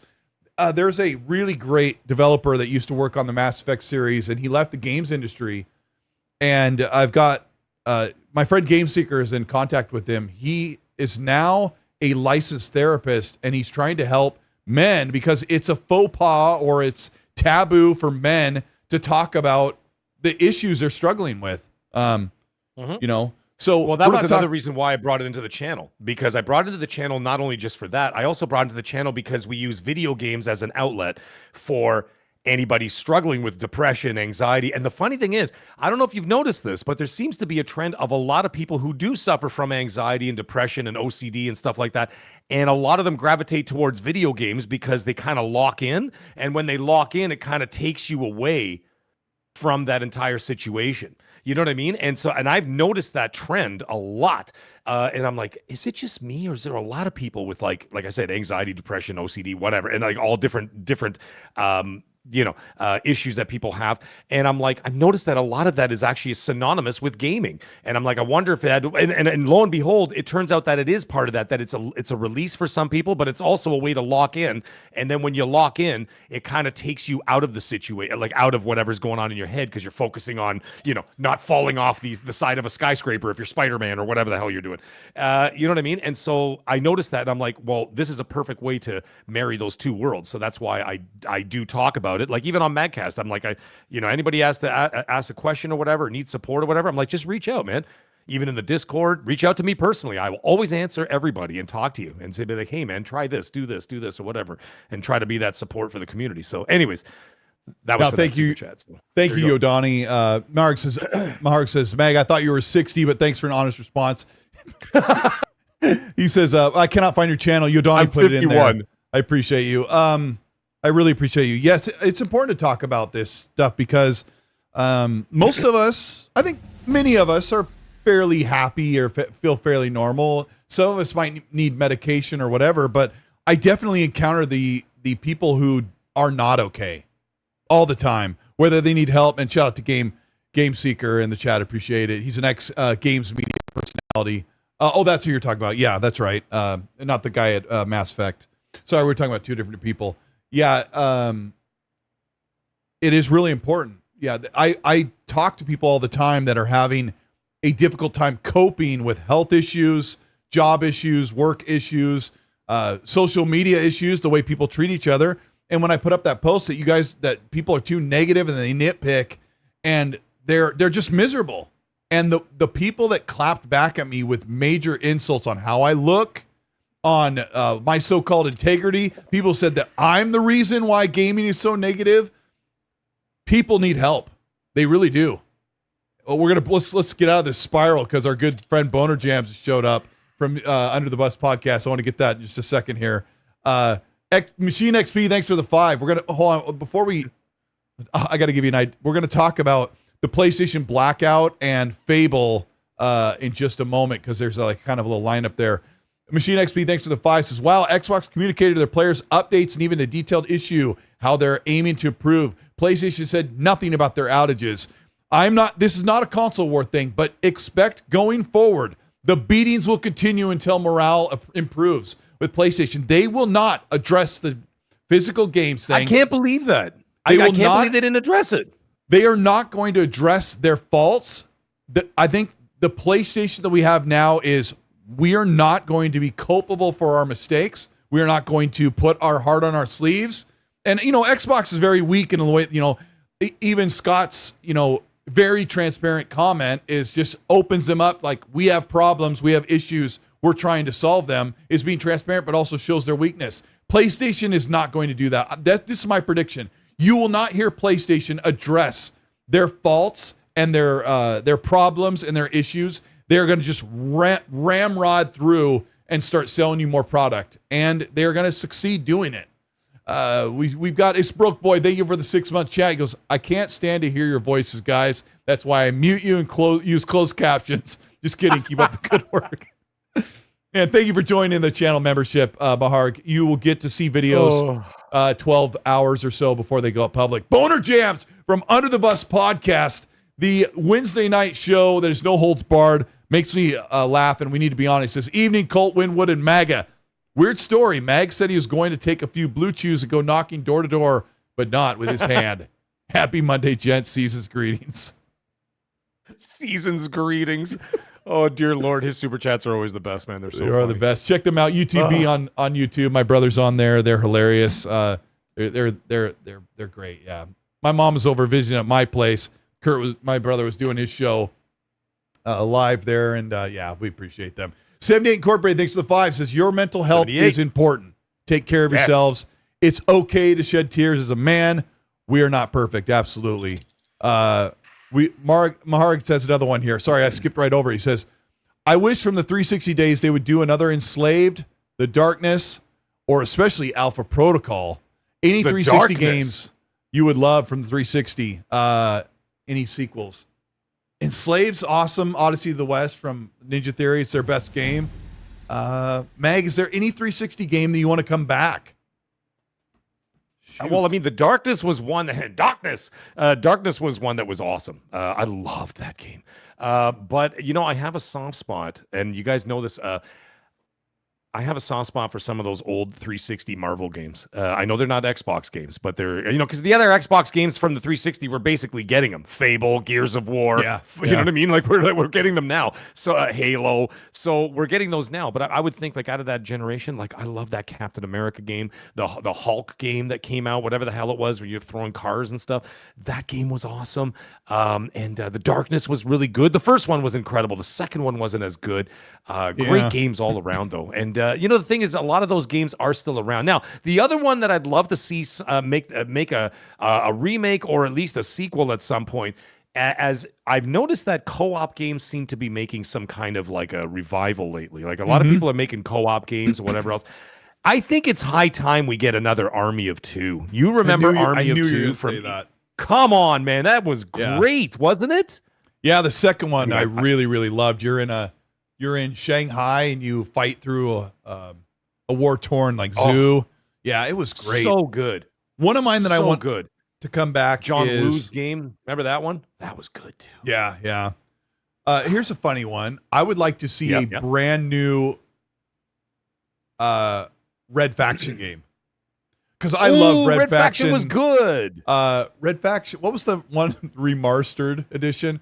What was remastered? It was. What was that one on Mars called? Red Faction Armageddon was the one that was like dual wielding and shooting lots of bugs. Yeah. Wasn't as good. Red Faction. I'm waiting for someone else to write it. Someone in the chat will get it. It was remastered. Remastered was the stupidest name in the history of names. I gotta say, it was ridiculous. Like there's some Gorilla, stupid names thank out there. You. That takes Red Faction Gorilla. Red Faction Gorilla. Yeah, it was good. Yeah. That so was funny. good You're running around with no oxygen or warmth because you're negative 160 degree Mars with no oxygen, but you can run around and break minerals and you can bash through in the mechs. Game's awesome. Yeah. Did you play the remastered? If your visor cracked, then you could be like Schwarzenegger in Total Recall with the eyeballs bulging out. Remember that? What did you play the remastered? Because I remember playing that in the Xbox One. I loved it. Yeah. Yeah, I loved it. Yeah, it was great. Oh my gosh. Anyways. Yeah, shout out to Noof Nukem in the chat, man. He's awesome. He's been in the community for so long. Show your love to him. Yeah, What's up, Noof? I remember hearing Noof on Xbox Nation back in like 2016. Yeah, and, that's right. Yeah, I was like, and Mooch and Crap Gamer and all those guys. I wanted to be there so bad. 448, remember him? Where'd you go? Yeah. Yep. And Xbox 448 and K Mega was on there. KG. CGB. There was K Mega and Noof and all those guys. There were so many. Yeah, that was the old days. Yeah. Those are fun days, man. I mean, it's still fun now. YouTube is still fun, but like, I remember those days. There you go. There's Noof Nukem's channel in the chat right there. Yeah, appreciate you. Yeah, check out Noof. He's awesome. Yeah, Noof goes, how about Driver? I love Driver. I think Driver 3 was kind of but I love San Francisco and Driver. No, I didn't play San Francisco. I love Driver 1 and 2 a lot. Yeah, I love those. Yeah, I did a podcast with Noof. Yeah, I did the one-on-one with him back when. Oh, it was back in the day. That's right, Dizzy Delta. Mixing it up with Noof. Yeah. So there's this PlayStation Blackout thing. I don't know if it's really going to go anywhere, but they're telling everybody to not log on to PSN, don't buy or play any games for a week. Wow. And then everyone will just be back on in a week. Like, Meg, do you have any thoughts about the Blackout? Because I've been doing this since Death Stranding 2 launched. If something like that is gonna happen, obviously it's gonna come as a shock to them, but at least release some kind of a statement that you're acknowledging that something happened, as opposed to people being left in the dark and then having to be like, what the hell's going on? Because you have to remember, about 85, I know we always throw that number around of the casual gamer or whatever. Sure. But I would imagine about 85% of actual gamers out in the world do not go to Twitter. They're not on YouTube. They're not watching Colt. They're not watching Mag. They're not watching whoever. You know what I mean? They're just turning on TVs and playing games or whatever. They have no idea what's going on. And if you don't communicate any of that on the front, like for example, I'll give Xbox did that today when I turned it on. I looked in the corner and there was the yellow triangle in the corner. I go, what the hell is that? And so I see that or whatever, and it showed that, it showed exactly what was down, and then it had a little statement saying we're working on it, this and that, blah, blah, blah. And it's on the console. Because a lot of people, a lot of casuals out there who are, like I said, who are not tuned into Twitter, not in like with all the console nonsense or whatever else, or YouTube or anything. They're just playing games. They would have no clue what the hell's going on. So like you get in there and you turn on your PlayStation, no word, nothing on the front page. Yeah. It's just shut off. You're offline and you're sitting there going, what the hell? So now you have to do the legwork because now you're thinking to yourself, what did I do wrong? Did my payment not go through? Then you're starting to check into your... Is my internet? You try to get into your... Yeah, you start shutting off your stuff and back... Yep. Yeah, it's ridiculous. Now, the thing is, it's that you actually can access all your personal information when the PlayStation Network is down. I'm not sure about Xbox because I haven't really done that before, but I have had issues where like I got locked out of my... Or not locked out of my account. It was like offline or whatever. And then while it was offline, I couldn't even access my personal information in the settings. I could ask you your personal I wasn't able to well, yeah. But I couldn't look it up, and it's like, well, you're offline, so you can't see that. And I'm like, how the hell am I supposed to do that? Like, so you'd be freaking out to be like, what's happening? And so leaving people in the dark, I find to be incredibly irresponsible. I think that's ridiculous for paying customers. That is an absolute, that is a big no for me. Now, Xbox support needs to also speak up earlier. They didn't say anything all evening, and they need to have somebody on call or a rotation of on call for just to, somebody sitting from their bed like, hey, our service is down. You need to put out a support tweet. Hey, we're experiencing Xbox Live outages, blah, blah, blah. When it send the thing and go. I had to go to Down Detector, which would people would do on PlayStation or Xbox. I went to is Xbox Live down? There's a Down Detector where it shows how many complaints. There's a spike. So Xbox waited a while as well. Like they were waiting for confirmation before they said anything. But you got to get out there and say, hey, yes, we know we're working on it. What I was trying to get at is that at least with the Xbox outage, it had a notification on the home screen of the console. Not online, not on Google, not on Twitter. It was on the console. Because if you have a dude who just comes home from work, cracks a beer, turns on his console, is not connected to any of that other stuff or doesn't know about, what website to check to see what's down or whatever. He's just a regular average Joe six-pack dude, wants to sit down and play some NHL or whatever. And he'll have no idea what the hell happened. Right? Like he'll just sit there. I know it sounds like people are internet illiterate or something. I'm not saying that, but a lot of people wouldn't even know. So the thing is, at least with them on that front page, you have that thing. You could see that warning in the top right corner, be like, oh, what the hell is this? Now, I'm obviously both of them going down was not a good thing, but I'm saying at least having that on there gives people the opportunity to not have to take those extra steps and freak out and say, what the hell's going on? Did I not pay my bills? What's happening? What's the, reset the router, all this other stuff. And then no word. Eventually they'll just give up. They'll be like, all right, well, maybe I'll try again tomorrow. But still, that's just put something. I don't know, man. I don't know. What the hell's so funny now? What is so funny? It's inappropriate. Mr. Little Evil's comment. It is inappropriate. What's that? Mr. Little Evil's comment. Yeah. Mr. Little Evil. Little Evil. Where is he? Black with a little bit of red. Like I see it. I don't get your reference, but I'm laughing at it anyway because he does post stuff that makes me laugh. So most of the time he does. I see stuff and he makes me laugh. Appreciate you guys. Yeah, I miss Assassin Lupa too. She has had some health issues. I haven't talked to her since 2022. She's the one that got my kids and I into Grounded because she's knew how to play the game and told me all about it. Yeah. Oh, really? Yeah. Oh, yeah. Cool. She's really cool. Yeah.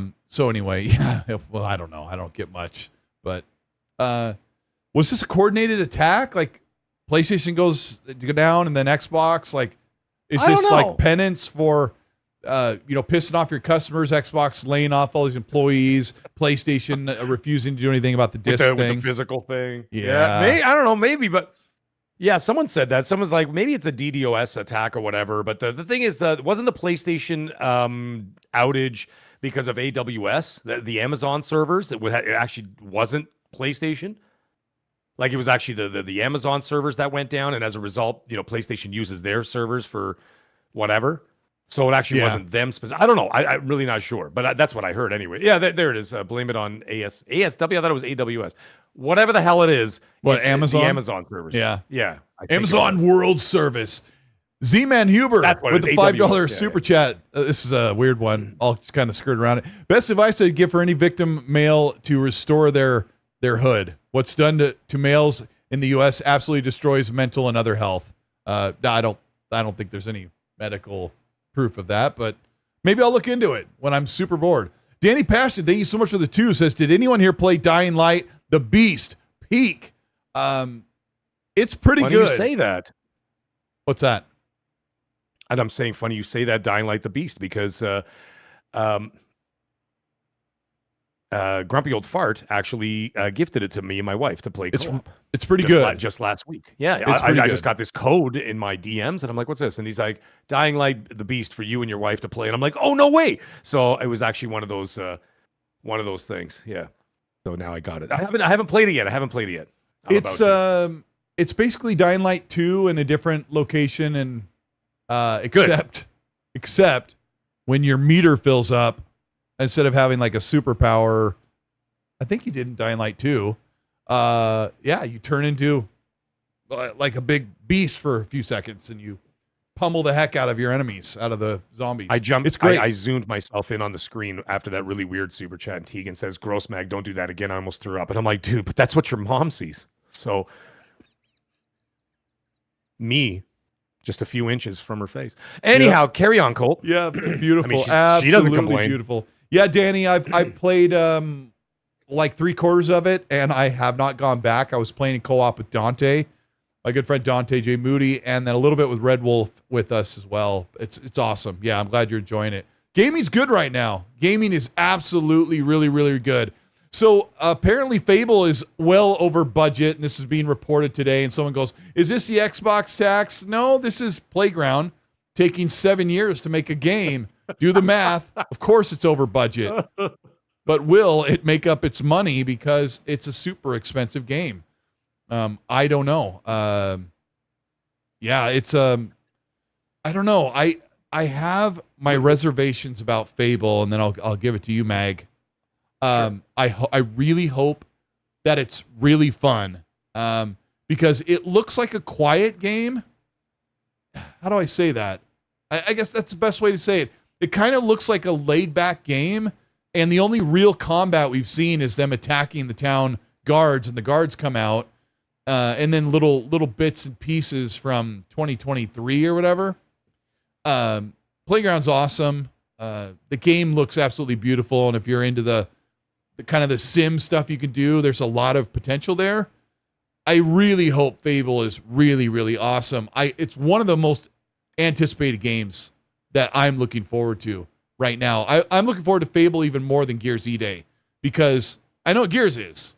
And I've been playing, last week I was playing the multiplayer beta, which I'll be able to talk about on the 30th. So, Meg, tell me what you're feeling good and bad about Fable. Tell me, what's up? The first couple of trailers didn't do much for me. The last trailer was awesome. The last trailer, they really, because remember we talked to the dude at Xbox Fan Fest, the guy from Playground, and he was there, and I mentioned it to him because the one that they showed at the game showcase there was pretty awesome. Yeah. XD Mello, at least I tried. Okay, I had to say something. I can't just leave it hanging in the air like that. Jeez, I mean, I could say worse things, but I'll save that for Madcast. But by the way, none of us were doing mom jokes in 4th grade. We waited until we were at least 48 to do mom jokes. I tried. Yeah, I was trying to be clean. Jeez. Anyhow, that trailer that they showed at the Xbox showcase was actually really good, and I was like, "Ooh, this like." It was edited well, a great picture, great little shots there. It was clipping on at a nice pace. The music was good. The pacing was fantastic. And I'm like, that's it. It showed that there were stakes involved. Like, it seemed like, oh my God, this is like, there's an urgency here. Not just some dude who walks like a chick walking around town talking to the farmers going, hello, how are your crops? Like, you know what I mean? Like, the other ones were so boring, and this one looked like it had purpose, right? And it was set up like very Hollywood style. And I'm like, that's what I'm talking about. That's how you sell the sizzle. And so they did a great job. That stupid mosquito's back. And they sold the sizzle on that one. Looked great. They showed some gameplay here and there. The gameplay that I've seen so far, like even the combat, kind of underwhelming so far, but that's not representative of the final product, so we'll wait and see. In regards to the other stuff, what are we doing here? But are we doing somebody said that the stream is flickering, but I'm just checking. It seems to be doing pretty good. I thought we were doing a Spaceballs thing. When is this happening, Colt? Yeah. It's happening now. Sir. Now? Is this now? Right now? Now. Is this now? When did it happen? Just now. And then we're going like this. We're like looking back like. Rick Moranis is back, by the way. He's back. Oh, he's going to start doing stuff. He was so good. Yeah, of course. Yeah, he came back as Lord Helmet in the at San Diego Comic-Con. He actually walked through with the helmet on and everything. Pretty funny. It's awesome. You got to watch that. The whole thing they did. They set up like the Schwartz cinematic universe, and then they were basically taking a rip at Disney for like, it was really funny. Anyway. In regards to it launching within 6 days of God of War Lao Fei.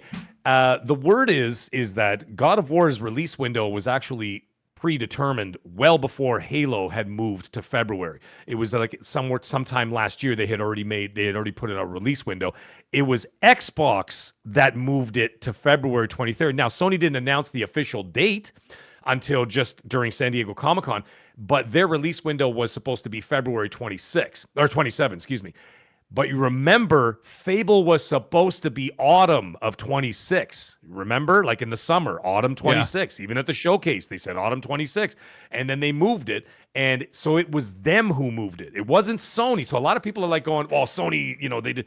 And I'm like, no, Sony had already had that date. And they had already done that. And then they announced the date at San Diego Comic-Con. But that release window was already put in place well before. As we know, they do these things at least a year in advance. It was Playground, or whatever, I guess Xbox, who delayed Fable out of autumn 26 and moved it to 27. The announcements were different. So that was pretty interesting. But as to how it's going to fare, I don't know. I really don't know how it's going to fare. We have to remember that this is going to be now introduced to a whole new generation, because the last time a game came out, my kids weren't even born yet. And now they're going to high school. So remember, like, a whole generation has passed us by. So like the only people who really remember Fable are the graybeards, which is us, like the people who were there in the 360 days and we were playing all those Fable games back then. The kids don't know what it is now, so they're going to have to reintroduce that. Get on TikTok, do videos, do this, do that. You know what I mean? Like, reach out to that community, and that's the only way to do it. Like, my son, like, when the Doomsday trailer dropped, I'm like, dude, get your ass down here. We're going to watch the new Doomsday. And he goes, I already saw it on TikTok, like, whatever, an hour ago. And that's where the kids are all watching their stuff. You know what I mean? And so they got to get that out there and reintroduce to a new crowd, and then you can reignite that interest. Get people talking about it. Get some buzz going. That will affect something, because I know it's going to be sold on the PlayStation. I would imagine most people on PlayStation will gravitate towards their own first party stuff, but you never know. You never know.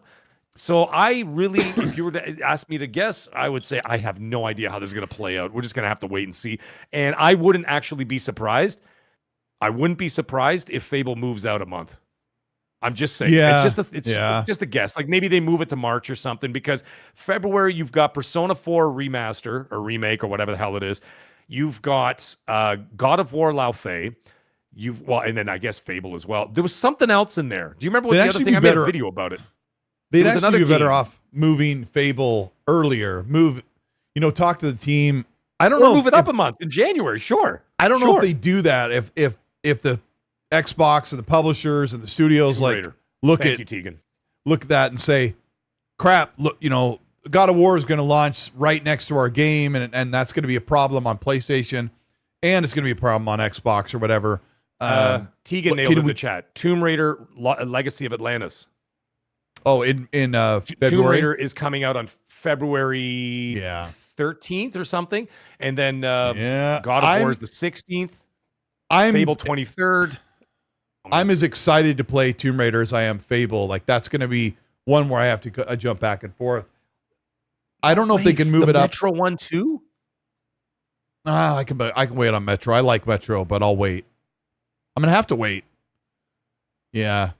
And then there's no word on Veronica, because we know traditionally Capcom likes to release their games in February and March. I mean, maybe Capcom, because they haven't announced a date yet, maybe they push out to March, right? Because usually Resident Evil is somewhere in February. They usually launch. Yeah. And I'm like, if I were Capcom, I'd be like, listen, guys, let's not do Veronica in February. You've got Tomb Raider, you've got Persona 4, you've got Fable, you've got what's it called, God of War, and you've got Metro. Get out of here. Come on. You can't keep doing this Final 2026 thing to us. Is it not? Final Fantasy VII, unless I got the wrong information, I thought Final Fantasy VII Revelations is the end of this year. And by the way, speaking of which, never mind. When That's the hell is Forza Horizon 6 coming out for PlayStation? They said the fall. So I'm wondering if they're going to push that out even further. To the I would spring, push that one out as well. I mean, sure, I would have canceled it, May or something. I would have canceled it because, yeah. No, it's Ghostbusters. Legacy of Atlantis is not 2028. The one you're thinking of is the actual new game. What the hell is it called? It had a funny name. Tomb Raider. The actual Catalyst. Yeah, Tomb Raider Catalyst got moved to 28, but I would not even announce Legacy of Atlantis is still February 13th. I would have not announced a delay for Tomb Raider Catalyst when you're trying to launch another Tomb Raider game. I wouldn't have said anything because a lot of people are like, Tomb Raider's delayed. No, that's the full sequel is delayed. Not the full. Yeah, Tomb Raider Catalyst is delayed to 28, but Legacy of Atlantis is still February 13th. I played Tomb Raider Legacy of Atlantis in Los Angeles. Yeah, it is Rise of the Tomb Raider, but more colorful. Beautiful graphics. It is everything you love about Rise of the Tomb Raider. I'm really excited. Gunplay, exploration, puzzles. It's going to be really great. Yeah. February stacks. Funny, we're going to talk toward the end about everything coming out in the next 3 months. That's stacked too. It's crazy. Oh gosh. A lot of people are asking questions about Project Helix. Okay. I'm going to move that up here. I did a video today about Project Helix. Let me put this in the timestamp. Thank you guys. I appreciate it. Hit the like button while I put this number in. We're right at the 1 hour and 30-minute mark for Project Helix. All right. AMD's Lisa Su did a keynote just last week. 90% of the presentation was about AI for enterprise and AI and some stuff about gaming. But there was a little bit about their epic Zen 6. What's the other word? Hold on. I've got a full video about it, stuff on screen so you can see it, but let me grab the screenshot. It is their Venice Epic Zen 6 chips inside 6C. You don't have to know what that means, but that's exactly what is going to be in the Xbox Helix and the PS6. The chip's awesome. On the Xbox, it's way bigger than the PlayStation chip. So it's this monster chip with a neural processing unit sitting on it. I don't go into too much detail, but she said this is the biggest leap in generational performance they've ever seen in AMD history. And they are looking to not just compete, but possibly surpass NVIDIA with performance and value of their chipset, which is really good because this roadmap of stuff is going into the Helix. So if you're an Xbox fan look forward to next gen, there is a ton of performance. Moore's Law is dead. The YouTuber that I sourced in this video said you're going to see a 3 times performance boost on Helix from Xbox Series X, and at the very least a 2 times performance boost. And one of the other main takeaways I want to say in this video that if you watch it is if people tell you that next generation is going to be $1,500, $1,200, $1,800, don't listen to them. If you want to know how much Xbox Helix is, look at the upcoming price hike for Series X. I am going to stand right here right now and tell you I'm pretty sure that the Xbox Helix will be $900, $899 US. And remember that this year the Series X will be $800 and the Helix could be $900. And I also talk about their disc stuff and the storage, and I got a super chat on that one. Brian Rossifee with a $2. Thank you so much, buddy. Goes, will the expansion card from Xbox Series X work with the Helix? I'm going to say no. I'm going to say absolutely not. For one thing, that Series X expansion card, if you own one, that's great because then you try and put it forward. But those things were a cost nightmare. They're not a good value proposition. And typically your storage does not move up from console to console. Things may change, but I'm expecting them not to support the little expansion card for Xbox. I think what they're going to do instead is allow you to put an SSD of your own, let you shop around for the price, storage, or whatever. I think that's what they need to do. And I say in this video, and I think I said this last week, you don't like this, but I think Xbox Helix should launch with 0.5 terabyte. Let you install 3 to 5 games or whatever it is, manage those until you're ready to buy storage on your terms, not theirs. Don't allow Xbox to choose 2 terabytes of storage at an overly marked up price. Let us buy it at retail and find the right deal. So let me go back up here. Neil Gushua, thank you so much for the 5. Neil? With all these, sup, Neil? Yeah, thank you, Mag. with all these games releasing at the same time, it's like Russian roulette. Who's going to come out on top? Everyone is like, it's all or nothing. Mag's going to break that down in just a second. I'm going to give him the mic on this games lineup that's coming up right now. Kerry Taylor, thank you so much for the Canadian 10, says, assuming physical must end, what say you of this compromise? Sony and Xbox come up with a key card option for next-gen digital, but must support disc on current gen 5 years more. It's official end of run. Really quickly before I give it to Mag, disc to digital, allowing you to have your disc, whether inserted or not, still belonging to you and still being able to play, is pretty amazing. And it's way more than PlayStation's doing. But Xbox could offer a $50 DVD drive that just spins the disc, reads the DRM, and approves it. And it could be plugged in next to your Helix in the future. Mag, what are you thinking we're looking at in the future of physical? Physical? On both. I've said it before, I'll say it again.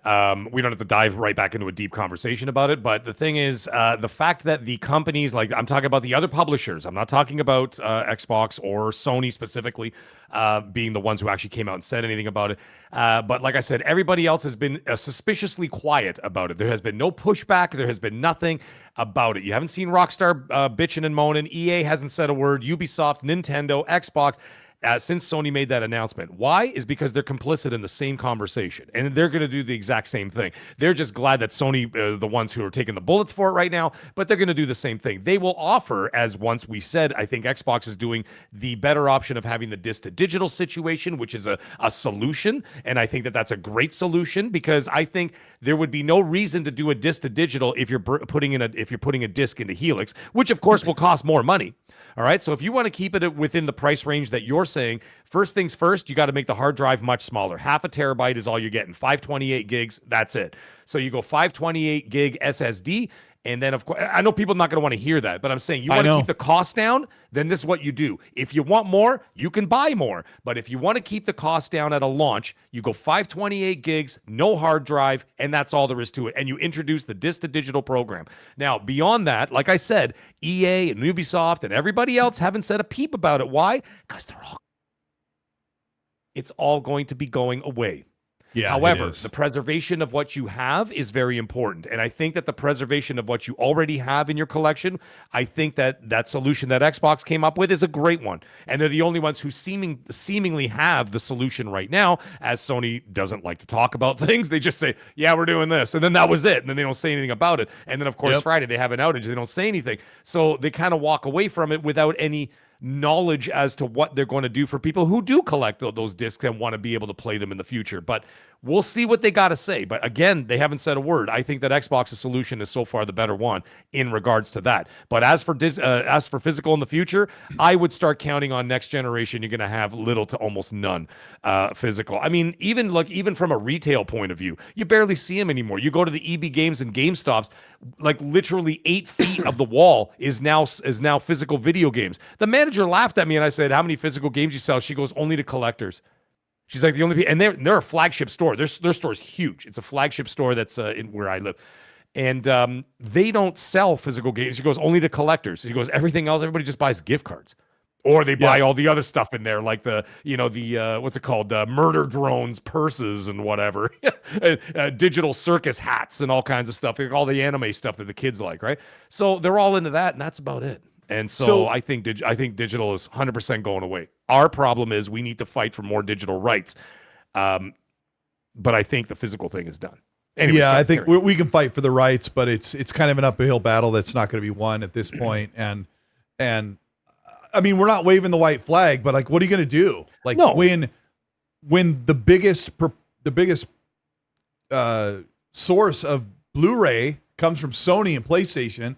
PlayStation makes most of the physical discs in the world because PlayStation's so big, and they're saying we're done in 2028. Like, that's a train that you can't stand in the way of it, and they're not going to listen. Mm-hmm. It really sucks. But a lot of the chat's talking about the SSD thing, about the 0.5 terabyte of storage. SSD tech has gone down in price recently. So I'll put it to you this way, Tegan, because Tegan thinks we're crazy. You can get 1 terabyte of storage. Well, let's say you want 2 terabytes.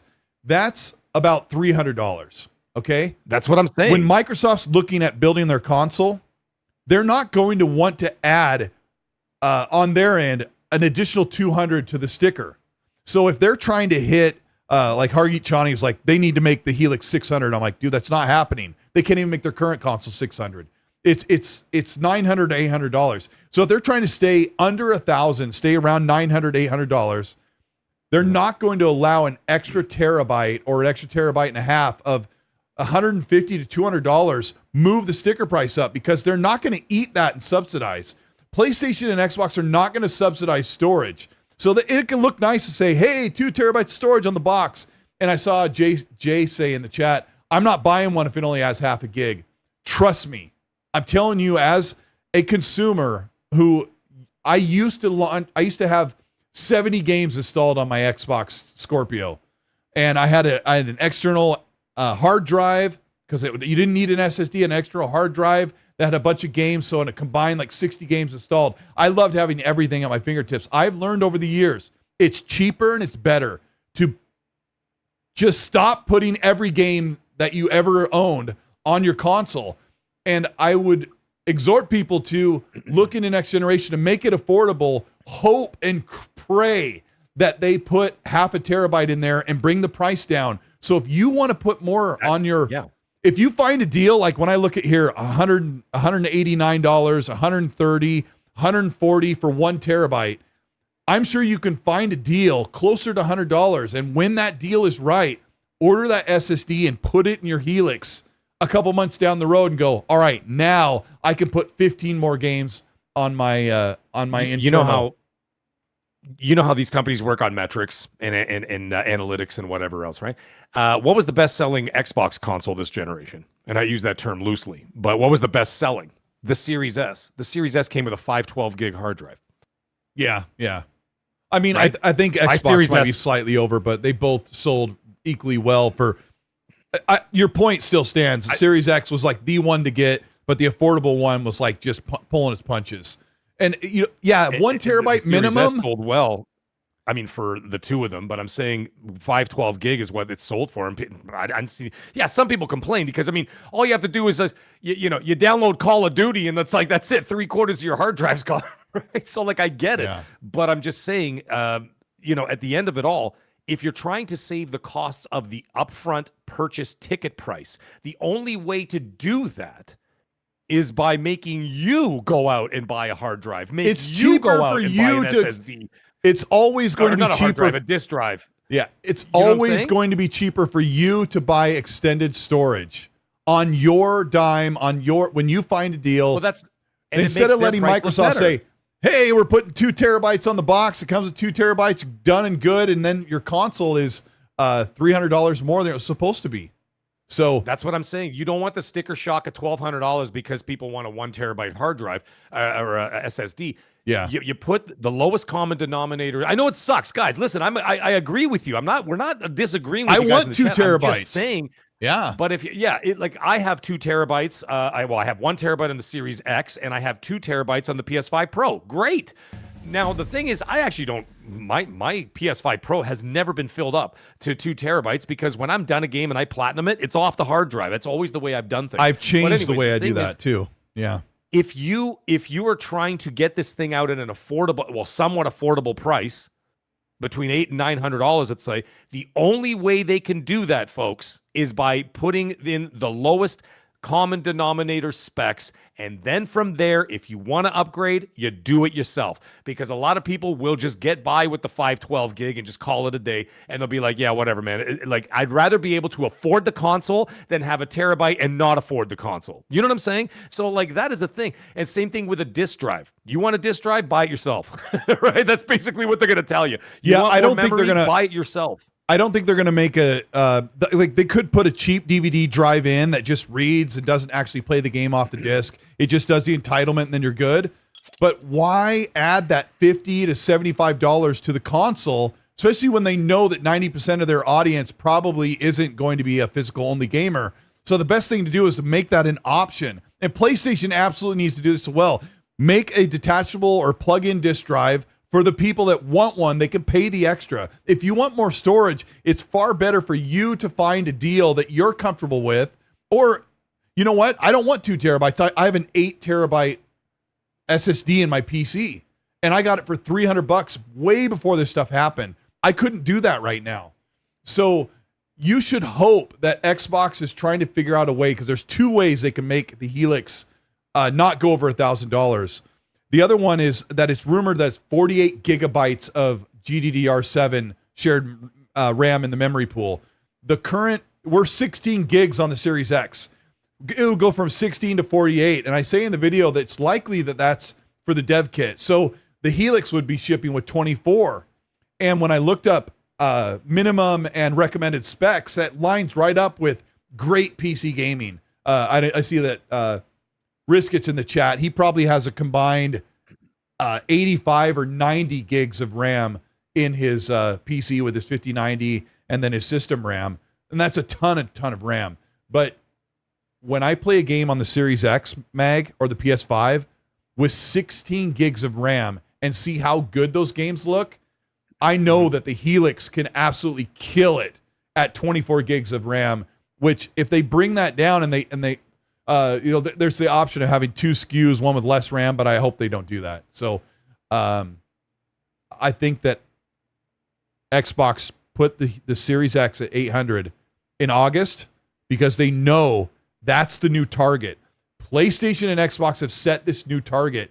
And if you want to wait until those go down, I don't think, unless the PS6 and the Helix can't sell at all, I can't imagine them trying to bring the price closer to $600 or $500 ever again. This is the new price of consoles, but it sucks. It really sucks. Thing is, they're also going to have to look at, for example, I'm reading the chat while you're talking, and I'm looking at what people are saying. They're like, oh, I want to pay. I'd rather have this. I would rather have that. But the thing is, I get it, because a lot of us in here are hardcore, right? We're all hardcore gamers, and we are okay with paying $160 for GTA 6 or buying a $1,000 console. But you have to remember, they're not catering to just us.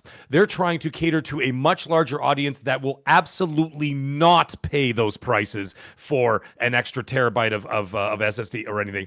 You have to think about that. You can't think about this minute group of hardcore that are willing to do it. And that's why they will say, okay, to the minute hardcore, if you want that extra stuff, go buy it yourself. But we're trying to attract the masses here. And the masses don't care about that stuff. And nor do they not care about it. They don't want to pay it. What are 80% of gamers playing every single month? Fortnite, Call of Duty. They have 1 or 3 games installed. I have no idea. I'm pulling this out of my rear end, right? If you you could have this periscope and you could look at everyone's consoles, the majority probably have 3 games installed on them, because that's what the majority are playing, is those big games, those big free to play and the big annual games. I'm saying they have to cater to the masses, and if they're trying to make a comeback or whatever the hell whatever they're doing, or changing their business model or reset and all that stuff, they can't do it by catering to 5% of the audience. They need to be able to cater to 100% of the audience, but at the same time give options for the 5% in order to upgrade their hardware to the specs that they would want. But when you're trying to sell to the mass market, you can't sell a Ferrari to everybody. It's not going to work that way. You know what I mean? And that's what we're trying to say. So I don't know. We'll see how it all works out. But I'm actually 100% on the same page with you with this. That I think they're gonna. I already said that a couple of months ago. They're gonna scale back some things a little bit to make it more affordable. But we'll see what exactly they do when they decide to talk about it. But it won't be this year. So it'll be next year. We'll hear about it. Maybe. So not for PlayStation, but I think we could hear about Xbox's plans. Oh no, you won't hear from PlayStation. No, you won't hear from PlayStation till summer, I think. I don't think you'll hear from them till the spring or summer when they announce it. Because they did that last time. Remember? Yep. You remember on Twitter, hashtag no PS5. Remember that? Hashtag PS5 doesn't exist. You remember all that? Yeah, no, I think it was Mag when Mark Carney was up there going, talking about all the stuff they were going to do with their console. Machine XP, thanks for the 5, says, my kids love Shrek, Harry Potter, and The Witcher. That's kind of the vibes that Fable's combined with those. Yeah, I'm looking forward to Fable. I just really hope it's Legacy-ish. Yeah, and I wish that the town interaction and the Sims thing was really, really super involved, because then you could pull in the masses that love like Animal Crossing and this Tamagotchi game that's really popular. There's all these big games that become viral because you can do all these things and build this thing with the villages and connect the towns together. And there might be some of that in Fable, and I hope that it becomes like really super involved for people that really want to do that. Risk It, thank you so much for the 58 month chat. He has a couple comments here. He says, as long as they go NVMe M.2, are we sure that's what they're going to do though? Sup, Colt Mag? Yeah, it is NVMe M.2. That's what's in the Series X. Internally, that's what the cards are. They're NVMe M.2s, but the form factor being like the stick of gum. Yeah, absolutely. They will have, I think they're going to have that PCIe Express lane in the console, just like PlayStation did. I was so wrong. The PlayStation expansion is brilliant. And I remember on RDX, we mocked at the beginning. And then after a while, I'm like, PlayStation was so right. And I bet you that Xbox goes with your standard NVMe M.2. Risk It also says, thank you so much for the Australian 8. The console will very likely be 1200 with a 512 terabyte or 512 gigabyte SSD. What's important is what it runs and how it runs it. It will need 36 gigs, he says. The difference, Risk It, about GDDR7 is really super powerful compared to what you have in your, you have a 5090. So GDDR7 is probably comparable, but you're, sorry, Mag, this is super technical. His graphics card has onboard RAM, just graphics RAM, and he has probably 16 gigs just on his GPU, and then he has RAM in his PC, so he has this combined memory pool. But consoles don't have to run operating systems, but the Helix, it might need that extra oomph, so maybe they have to go to 36 and put 48 in the dev kit. Sorry, it's a lot of tech talk, but thank you, Risk It. Neil Gushwoff, thank you so much for another 10. He says, big question, gentlemen. Of all physical copies on Xbox, what are your top 3 you must own now that this is happening? Wait, say that again. Where's what were your top 3 games that you'd have to own on physical so you had it forever? Like from a long time ago? I mean, I Resident Evil 1 from Red Dead Redemption 1 for me. Red Dead Redemption. Okay. What else you got? I'm going with Resident Evil 1 on the PlayStation 1. I'm going to go with Tomb Raider, the original 1996 Tomb Raider on the PlayStation 1. And I'm going to go with Grand Theft Auto Vice City. That's awesome. All I can think of is my absolute favorite games, and Game Seeker sent me a copy of Mass Effect 1, one of my favorite games of all time, signed by one of the developers at BioWare, one of the founding members. So that's really cool. Maybe I don't have any physical games anymore. I have nothing. I don't. I have. You know what the last physical media I have? What's that? Hold on, I'm not looking. Oh, he left. He's gone. We'll never see him again. Literally, not even a video game. The only physical media I still own is right here: the Lord of the Rings, the extended edition box sets that are done like the Elven books. That's all I got left. That's really nice. You're just all digital. And and you open it up and it literally looks like the Elven books. Yep. And that's it. That's the only physical media I still own because I absolutely refuse to give these up. My 16 box set, my 16 disc box set of the extended edition Lord of the Rings. Other than that, I own nothing else, man. Everything else is all digital. But this I will never give up because it looks like they look like books because you can put them on the bookshelf, right? Yeah. And I'll never give them up. No. Anyways, I love them. Hargeet sent me the Blu-ray 4K extended. Who was this? Zone Dialita says PS6 will have 36 gigs of RAM. It'll have 30. That's already been confirmed by one of the greatest insiders, Kepler L2, when it comes to the gaming stuff, when it comes to the hardware stuff. So he's also in his references in my video as well. But if you're looking at 30 on the PS6, then you're probably closer to 36 on the Xbox, but 48 for the dev kit. Thank you, Neil Gushwa. I appreciate that. I also have a signed copy of Red Dead Redemption 1 from Rob Reedoff, the guy who plays John Marston. Those are the only hard copies I have is this one and Red Dead 1. Raider Jake, 29, thank you for the 5, says, a $900 Helix would absolutely be a chef's kiss. I currently have 2 terabyte NVMe SSDs that would plug in to a similar slot. Sorry, my voice is going. Oh, his voice went. Noriko, thank you for the 2, says, Mag, you should own more 4K Blu-rays. I know. I don't collect movies anymore. So I don't either. I transferred everything to digital. And we sold all the boxes. Like we sold, I had like literally, it was in the thousands of like DVDs and Blu-rays. I used to have like my wife and I had literally an entire room full of shelves. And then we transferred them all to digital and then just sold them. And then we went to Disney World with it, with all the money that we made from it. That's how we paid for our Disney. That's awesome. I swear to God, I'm not even making that. That's awesome. I'm not even making that up. The family of 4. Which I mean, if anybody's been to Disney World for a week, anybody knows how expensive it is to go to Disney World for a week. We paid for it all with the sales of those DVDs and Blu-rays. But the only one I refused to give up was that one. Was the Lord of the Rings. I'm like, honey, you sell the rest, we'll digitally transfer them. I said, but you are not touching my elven books.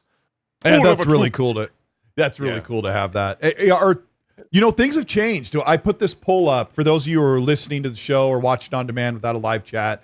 I put up a poll and said, are you okay? And there's only 150 votes, but I said, are you okay with a $1,000 plus Helix? And about a month ago, it would have overwhelmingly been like 80% would have said no. But now it's like kind of half and half. It's 60-40 are saying, no, I'm not okay. But 40% saying I am okay with a $1,000 Helix. And I think people are starting to, they're kind of becoming accustomed to the price hikes. But there's also a solid percentage of people who are not okay with it. And this is the hardcore community we got here. These are the hardcore. And if there's a percentage of people that are a fair percentage of people having an issue with it, imagine a casual. This is all we're trying to say. Like, you got to think like that, right? Yeah. So yes said 40%. So 40% of people were not happy with it. I know it doesn't represent the entire chat, but I'm just saying that is a significant amount of people. Now they're looking at that and going, if 40% of the hardcore had a problem with it or with the price of that, of that magnitude, then imagine a casual.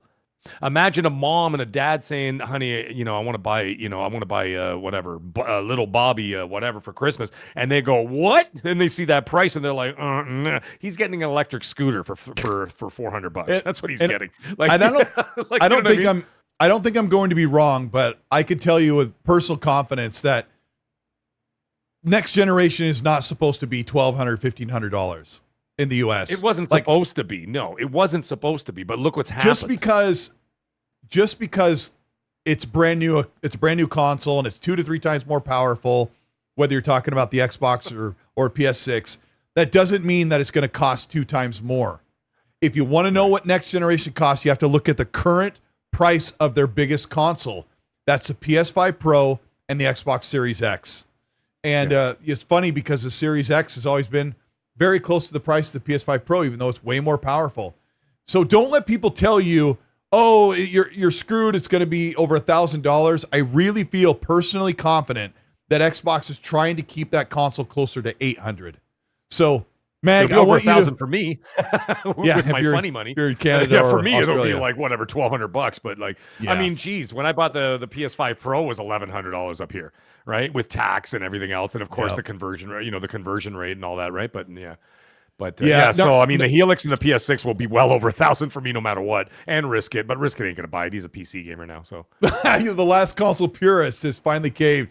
Nariko, thank you for the £2. He says, will next gen do the same with Series S and X? I don't think so. I think they'll have one SKU. I don't think so. And I bet Asha and the team are really whittling down exactly what the Helix will be, and they're making some changes. I'll talk about it in another show or another video. I think there's going to be some changes, but still be some good stuff. Broke Boy, thanks for the 5, says, after I saw Odyssey that weekend, I watched the extended version of Lord of the Rings and the Hobbit's trilogy and the animated Hobbit and Return of the King. Frodo of the 9 Fingers. Hold on. Oh my God! You remember the song? Remember the song from? This is a real throwback. Oh my God! He's bringing up the guitar, folks. Yeah, I won't go through. Here it comes. It won't go through the mic. There you go. I was excited for that. Those folks. are awesome. Don't forget, Leonard Nimoy had a song called "The Ballad of Bilbo Baggins." He did. It's so cheesy. It's so awesome. I love it. Ladies and gentlemen, you want to do yourself a favor after the show is done. Of course, after the show, because we're still here on YouTube. What you're going to do is when the show is done and you hit the like button and then sub to my channel at the same time, then you're going to go into the search bar and type in Leonard Nimoy, The Ballad of Bilbo Baggins. It's the funniest thing you've ever seen in your life. And it's trippy as hell. And you could tell how many drugs were being used in the 60s, man. It was awesome. Anyways, carry on. Teddy Rowan goes, forgot Colt could play the guitar. I played an A minor chord. I have the guitars. I've been taking lessons for 2 years. I'm actually getting very, very happily. I can play. I'm happy with how I can play. Let me just say that. It's going well. Risk It has to pipe up. I love it. Thank you so much for the 15 Australian dollar dues. Scumbag. Yeah. What does he want? He says they might not be happy with it, Mag, but they will pay it, and they will be pitching this as a premium console. Add your exclusive to that, and the removal of subsidization, $1,200 is about right. Sorry. No, Brisket. I don't think they're going to $1,200 in the US for their console. They won't. First of all, they won't charge $1,200, and if they did charge $1,200 US for a console, they will not buy it. You'll find even the hardcore will be like, "Listen, man, I'll stick with the Series X and S." Now, the other thing is too. Also, don't forget. They already have a solution to this, and I talked about it in one of my videos that nobody watched. That video tanked. I don't know what the hell happened there. It barely got 1,000 views. But either way, it didn't tank. But I was talking about the ad tier thing that they're talking about with the cloud streaming and all that stuff. So what they were doing as a solution, they're saying that you'll be able to play Xbox Series X and S games even with your Xbox One, which is something you and I have been talking about for years, that they were actually planning on utilizing old hardware as basically like a signal hub for the cloud, and then you will continue to use that old hardware just as a beacon or whatever, right? As a node that can actually access the cloud, and you could be able to play modern games with it, no problem, through the cloud. Now they'll have an ad-based tier, which they're testing right now with Xbox Insiders. They're only giving you 1 hour at a time, and then eventually it'll be like, here's $9.99 Game Pass, but with ads in it. And then people on last-gen consoles or even current-gen consoles, when it comes to next-gen, will be able to access even Helix games through the cloud with their series consoles. You'll find that if they were going to charge $1,200 for something like that, a lot of people will keep their series consoles well into the next generation until things really calm down. And devs will make PS5. And devs will make PS5 and series versions of games for a long time. PS5 and PS5 Pro will do exactly what they did this generation. 3 or 4 years into the gen, they were still making cross-gen games. Yes, they look and play better on the newer consoles, but you're still able to play them on the PS4, right? Same thing with last Xbox gen is One. one thing. Like, even the Series S and the Series X is so capable. Like, it has far more cross-generation legs than the Xbox One and PS4 will ever have. Like, those games are so CPU-bound for 30 frames. Like, this next generation cross-gen will last probably 5 years. And I think I said that in my video today. Like, if you're one of those guys, you're like Paris Lilly, who's like, delay the consoles, nobody can afford them, we don't want them, they're going to put them out anyway next year. If you can't afford it, we have a console. No, I'm joking. If you're in that tough situation where you can't pay $900 for your next console, and, trading in your Series X only gets you like less than half the way there. If you want to wait, all those games are going to be coming for you for years, for 3 to 5 years. I am predicting that you can hold on to your Series X or your PS5 and say, I'm not going to next gen. It's too much money. And I think you're probably not going to miss out on many games. And devs will know this. They'll know that there are 100 million PS5s out there, 35 million Xbox Series consoles, and then fewer people will adopt next gen because of the price hikes, that if you're a person who can't afford it, you will still be served really great games just like everyone else. So, Meg, I want you to, Meg has got like a whole list of amazing games that are coming out this coming month, because, we're coming into August, September and October, and we're going to bang through those games, and I want to hear what Meg has to say about them. Let me make sure I'm caught up on chats here. Nariko that says, looking forward to your next campaign. What do you guys think? Looking forward to next campaign. I don't know. Thanks for the 2. I appreciate it. Colt on the guitar, Mag on the Guinness harp. Thank you, listener. All right, Mag, let everybody know what games are coming, because everybody has to actually schedule it out. It's so insane just this fall. Let's hear it. I don't have all the dates in front of me. I mean, we got, like, for example, in August. Yeah. Just August alone, we got Beast of Incarnation, by the way. That's coming. That looks great. It looks like a great game. What is it? Do you remember? I was gonna look it up. Is it like an action adventure? Almost like it looks like it's a bit of everything. Like it's got a bit of Souls, an action adventure, a little bit of boss rush kind of gameplay, which I know we've seen a lot of that. I think it's a little bit of a tired trope. Yeah, I thought you were gonna say a little bit of bus. Yeah, it is. Sorry, I keep interrupting. It's a bit of a tired trope ever since the popularity of I'd like to say the mainstream popularity of From Software's what the hell was the game called? For the life of me, the one that the last one they made. For the life of me, I cannot remember.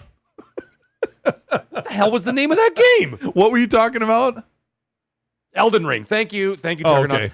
Since the mainstream popularity of Elden Ring, there's been we've been inundated with all the same stuff happening over and over. Open world action adventure, Souls-like with some boss rush elements and whatever. Tegan, you know that comment is not going to make it to the chat. So you know what I'm saying? So ever since that, I feel like Beast of Incarnation is just going to be another one. So that's a wait and see for me. Marvel Tokon, I'm not a fighting game fan anymore, even though right over here but on I the hear screen, you can see I got Mortal Kombat there. I hear lots of good I've got stuff Street about Fighter behind me, but it's going to be great. I mean, it's going to be awesome. That's going to be a big hit. Mortal Shell 2, I played the first one on Xbox Game Pass, believe it or not. It was years ago. That looked pretty fun, but I'm like, again, Souls. With the games that we've got coming and the amount of money that it's costing us, it's a no-go for me. Like, this is the unfortunate thing, Cole, and the reason why we're talking about this tonight, it's unfortunate because we've got to the point where we're going to have to get picky and choosy, not only because of the prices, because of the time. We just don't have the time for everything. And that's why we've been crying about this since 2025. Let her cry. You know what I mean? We've been crying about it since 2025. And we've been crying about it because something's going to get Titanfall 2'd, right? And you're looking at that, and like, then we've got what? We've got the Metal Gear collection. Okay. Again, that's going to be a pass. Plague's Tale Resonance looks amazing. Yeah, it does. Yeah. I mean, that looks really good. And that's going to be one that's going to be This is all August, right? Yeah, this is all August. That's all August. That's all August. And then that's September. Before we even get to like, that's even before we even get to like now, okay, we're going to pass Labor Day, get through it. Guess what? Now we've got Blood of the Dawnwalker, which, by the way, I will be playing. Grumpy Old Fart purchased it for the channel, so I will be streaming that day one. Look at you. I know, dude. Dude, it's out of control. Then we've got Onimusha. Onimusha is going to be another big hit. Capcom can't seem to miss, folks. It's unbelievable. They just keep getting hit after hit, and I think that game will do well. The only thing that I think is going to hold it back ever so slightly is that I think people have forgotten what Onimusha is, except for the Greybeards. So they're going to have to really do a hard marketing campaign to push the game. I'll be there day one because I played all the Onimushas. Wolverine, obviously, September 15. That's going to be a big one. Where's What's Control Resonant? It wasn't even on this list. You'll have to add it in there. Control Resonant is the same effing day. Here, I'm about to get to that. So we've got Onimusha. There's also Dune Awakening. Wait. Control Resonant is the same day as what? It's the same day it's within 24 hours. You've got Control Resonant, Onimusha, Silent Hill, Townfall, all in the same 24-hour period. It's ridiculous. So, Phantom Blade Zero, Great Shinobi got pushed out, right? So it's that's not coming out till the end of October now. But anyways, you've got the situation after Wolverine. There's Dune Awakening. I'm not interested in it. It's just, I can't do it. I can't do everything, dude. And I won't even give it a shot. That's a Titanfall 2 for me. And I don't mean that in a bad way because I love Titanfall 2. I'm saying that's the one that's going to get ignored. Then we've got, like I said, that 24-hour period of Onimusha, Silent Hill, Townfall, which, by the way, I'm allowed to talk about it now. I had a behind closed curtains demo. Oh, that's right. The game of Silent Hill Townfall. And it takes place, by the way, if you guys want to know, it takes place in a small town in Scotland. and it's very creepy. It's very different. It's not your typical Silent Hill game. They went for a whole different vibe and feel about it. So it's really cool. I really look forward to you guys seeing more about it. They never sent me with a B-roll, by the way. I was really pissed about that. They were supposed to, but it never came to me in an email. But anyways, that was really cool. But again, you got Control Resonant, Silent Hill Townfall, and Onimusha within a 24-hour period. Then we're moving into Minecraft Dungeons. That's a fun game you could pick up anytime. There's no urgency for me for that one. That's like one I play with the kids. Yeah, and I play with my and, son. You know what I mean? So I thought that was kind of, it'll be fun. I'll definitely play it. I loved Minecraft Dungeons 1. I had a blast with that game. Now we get stupid. You thought that was stupid? Now we're going to get more stupid. We've got Gears of War E-Day and Rayman Retold and Star Wars Galactic Racers on the same day. Oh my gosh.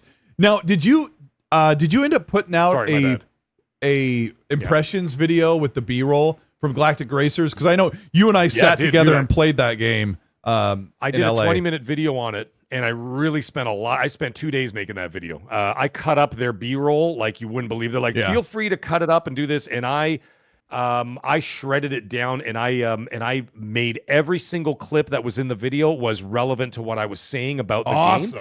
And I need to go back and watch that. It's a really good video. I was really proud of that video. It didn't do incredibly well. It's like people know it's coming. They've kind of seen it at that point, but it's cool that you get to speak on it because you got hands on.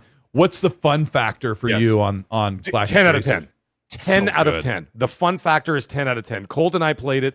It is so good. And I apologize, folks. I think it's Rayman Retold is actually coming out October 1st. My bad. And October 6th is Gears of War and Star Wars Galactic Racer are coming out in the same day. Gears probably has an early access, so it's going to launch really close to Rayman. They do have an early access. They have a 5-day early access. You can play the campaign 5 days early. You will not be able to play the multiplayer 5 days early, just the campaign. So there is that. So now the thing is, now we're going to dive into 3 weeks later, 2 weeks later, Call of Duty Modern Warfare 4 drops, and this one's going to be a hot one, folks. So that's going to be a huge situation there. Now, remember, for Xbox gamers, you'll be playing, well, you not will be, but you have the option to play Gears on a Game Pass. You will not have the option on Call of Duty. You got to buy it outright. Hey, Mag. So, yes. This will be a really cool video for you to make in the next day or two before August starts.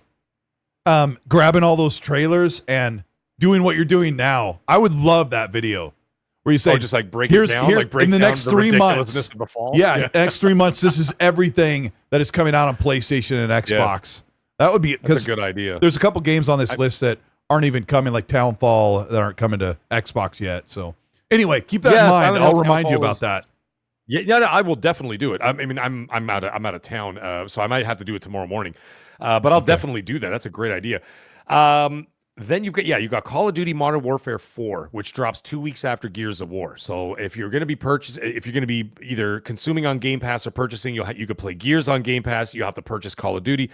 And then now the one that the chat mentioned, Phantom Blade Zero, which was originally supposed to be 6 days before Wolverine, has now been pushed to the end of October. So that'll be coming out 1 week, 6 days, if I'm not mistaken, after Call of Duty Modern Warfare 4. So you've got Phantom Blade Zero in the mix. Then you move on to the big kahuna, obviously. There's a quiet period, and then, of course, the big kahuna, November 19th, which is, of course, Grand Theft Auto 6. And then we're quiet, which is okay by me by a long shot, because there is absolutely no way on God's green earth that I'm going to be able to get through all of those games. Not the way I consume games. Like I rip games to shreds when I play them. Like I don't just roll credits and walk away unless it's a game I don't like. If I didn't enjoy it, I don't go back to it. But all those games, to get those completions, it might take me years to get through those games. But anyways, we got a quiet period, and then into February where all the nonsense starts all over again. So, it is wild. It's going to be crazy. Like Plague's Tale, Blood of the Dawnwalker on Musha, Wolverine, Gears E-Day, Galactic Racers. I'm going to be all over those games. And that's 3 months and like 6 or 7 games that when people are whining about one of the most common comments AAA gaming is dead. No, yeah, it was like, what is there to be excited about? All these games are slop. I'm like, are you seriously not enjoying even a fraction of these games? Like, when I'm sitting down and playing a game and it takes me 3 weeks and I'm absolutely loving it, like, I'm happy those 3 weeks, and then I move on to the next thing that I really want to play. If I don't like something, I probably didn't even buy it. But people are crazy. That's our show, man. Let me get this last couple. We got the Clap 606. Thank you so much for a $5 in the $2 super. He says, having 4 Xbox Series X's, I can say I don't care much about the price of Helix as long as the performance justifies that price. I want just another Army of 2 and Command & Conquer. Yeah, I would love to see Army of 2 come back. But we appreciate you guys. It's been an awesome show. Thank you so much for supporting what Mag and I do. Mag, I'm going to stay on you about that video because that can be really fun to watch. Morning. I'll probably do that tomorrow morning. I'll start working on it because that was something I was going to say as we're wrapping up, folks. Anybody coming check out Magcast, I have to step out of town tomorrow night at 6:30 p.m. So I'm going to be doing a late afternoon show instead. I'm really hoping not to. I know I'm going to be stepping on a couple of people's toes, but I got to do the live show. So I'm going to be doing it at 4 p.m. Eastern, and it sucks. I know. I'm sorry. On which day? So if you have tomorrow, I'm doing it tomorrow. I'm still doing that Tuesday, like regular day. I just have to leave by 6. Like by 6:30, I have to be on the road, and it's not just me driving. I have to drive other people as well. So I do have an obligation, and so I'll be doing that, and I'll be out of town for a couple days. As a result of that, I have to do Magcast early, so I'm going to be doing it at 4 p.m. Eastern Standard Time. So I really hope, like I said, or maybe, you know what? I might even, you know what? Forget it. I got a better idea. I'm going to do it at 3 p.m. so I don't step on any, because I know Red Wolf is in there, and Ion Storm and Aero Nation are doing their shows a little later on. So I will do it at 3 p.m. That's the best I can do. So 3 p.m. to 5 p.m. I will be doing the show. I'll be doing Magcast. Doing a negotiation with us. It's the best I can do. Yeah, do it on the road. Yeah, Jay Slayer. I would love to do it on the road, except we're doing it live. Except the only problem is I'm driving, so I have to be well aware of what's going on. But yeah, can you imagine? Hey guys, I'm on the road. Anyways, Magcast tomorrow, 3 p.m. Eastern. I will put out a notification in the morning about that, and I will in the morning, because I'm not working at all in the tomorrow. I will make that video about what's coming up for the next 3 months. I will do all of that. So that sounds like a fun video. I'm definitely going to do that before I hit the road. And then I won't be back in town. Yeah, when I hear you talking about it, I'm like, this is a great video. And I talked to a good friend of mine that kind of stopped making content. I'm like, when I hear you speak, make videos like that. I love that stuff. I will definitely do that. That sounds like a great idea. So I'm going to do that tomorrow morning. And assuming that like something crazy doesn't happen, like GTA 6 trailer 3 drops. If nothing drops tomorrow, then for sure I'll make that video. I'm so scared about that tomorrow. Oh my gosh. Yeah, I know. It's always like, I'm always afraid they're going to do it when I'm out of town. And I'm like, I'm on the road and I'm like, damn it. You know, it's so we'll see how it goes. But either way, Magcast 3 p.m. Eastern Standard Time tomorrow. We'll be doing that. And then I'm off I won't be back in town till Friday. It's busy summer. Shout out to you, Donna Quezada, and Happy Bomb for being amazing. Mods on the chat, they're awesome. Tegan, everybody, thank you so much for all your support. We appreciate you keeping us in check in the chat and supporting and contributing to the show. You guys are amazing. Check out my video tonight if you want to hear more about Project Helix, that price description, and everything from the inside that AMD is going to do. I think no holds barred next generation is going to be pretty awesome. It'll be expensive, but that's the way it is. But did I read the last one? I think I did. Yes, I did. Thank you so much. Appreciate you guys. We're going to get out of here. Have a good night, and we'll talk to you soon. Play some Outer Worlds 2 or something. Find something that you absolutely love and bury your head and have a all good the way in time. it. Yeah. Have a good time. Yeah, we appreciate you guys. Good night, everybody. See ya. Good night.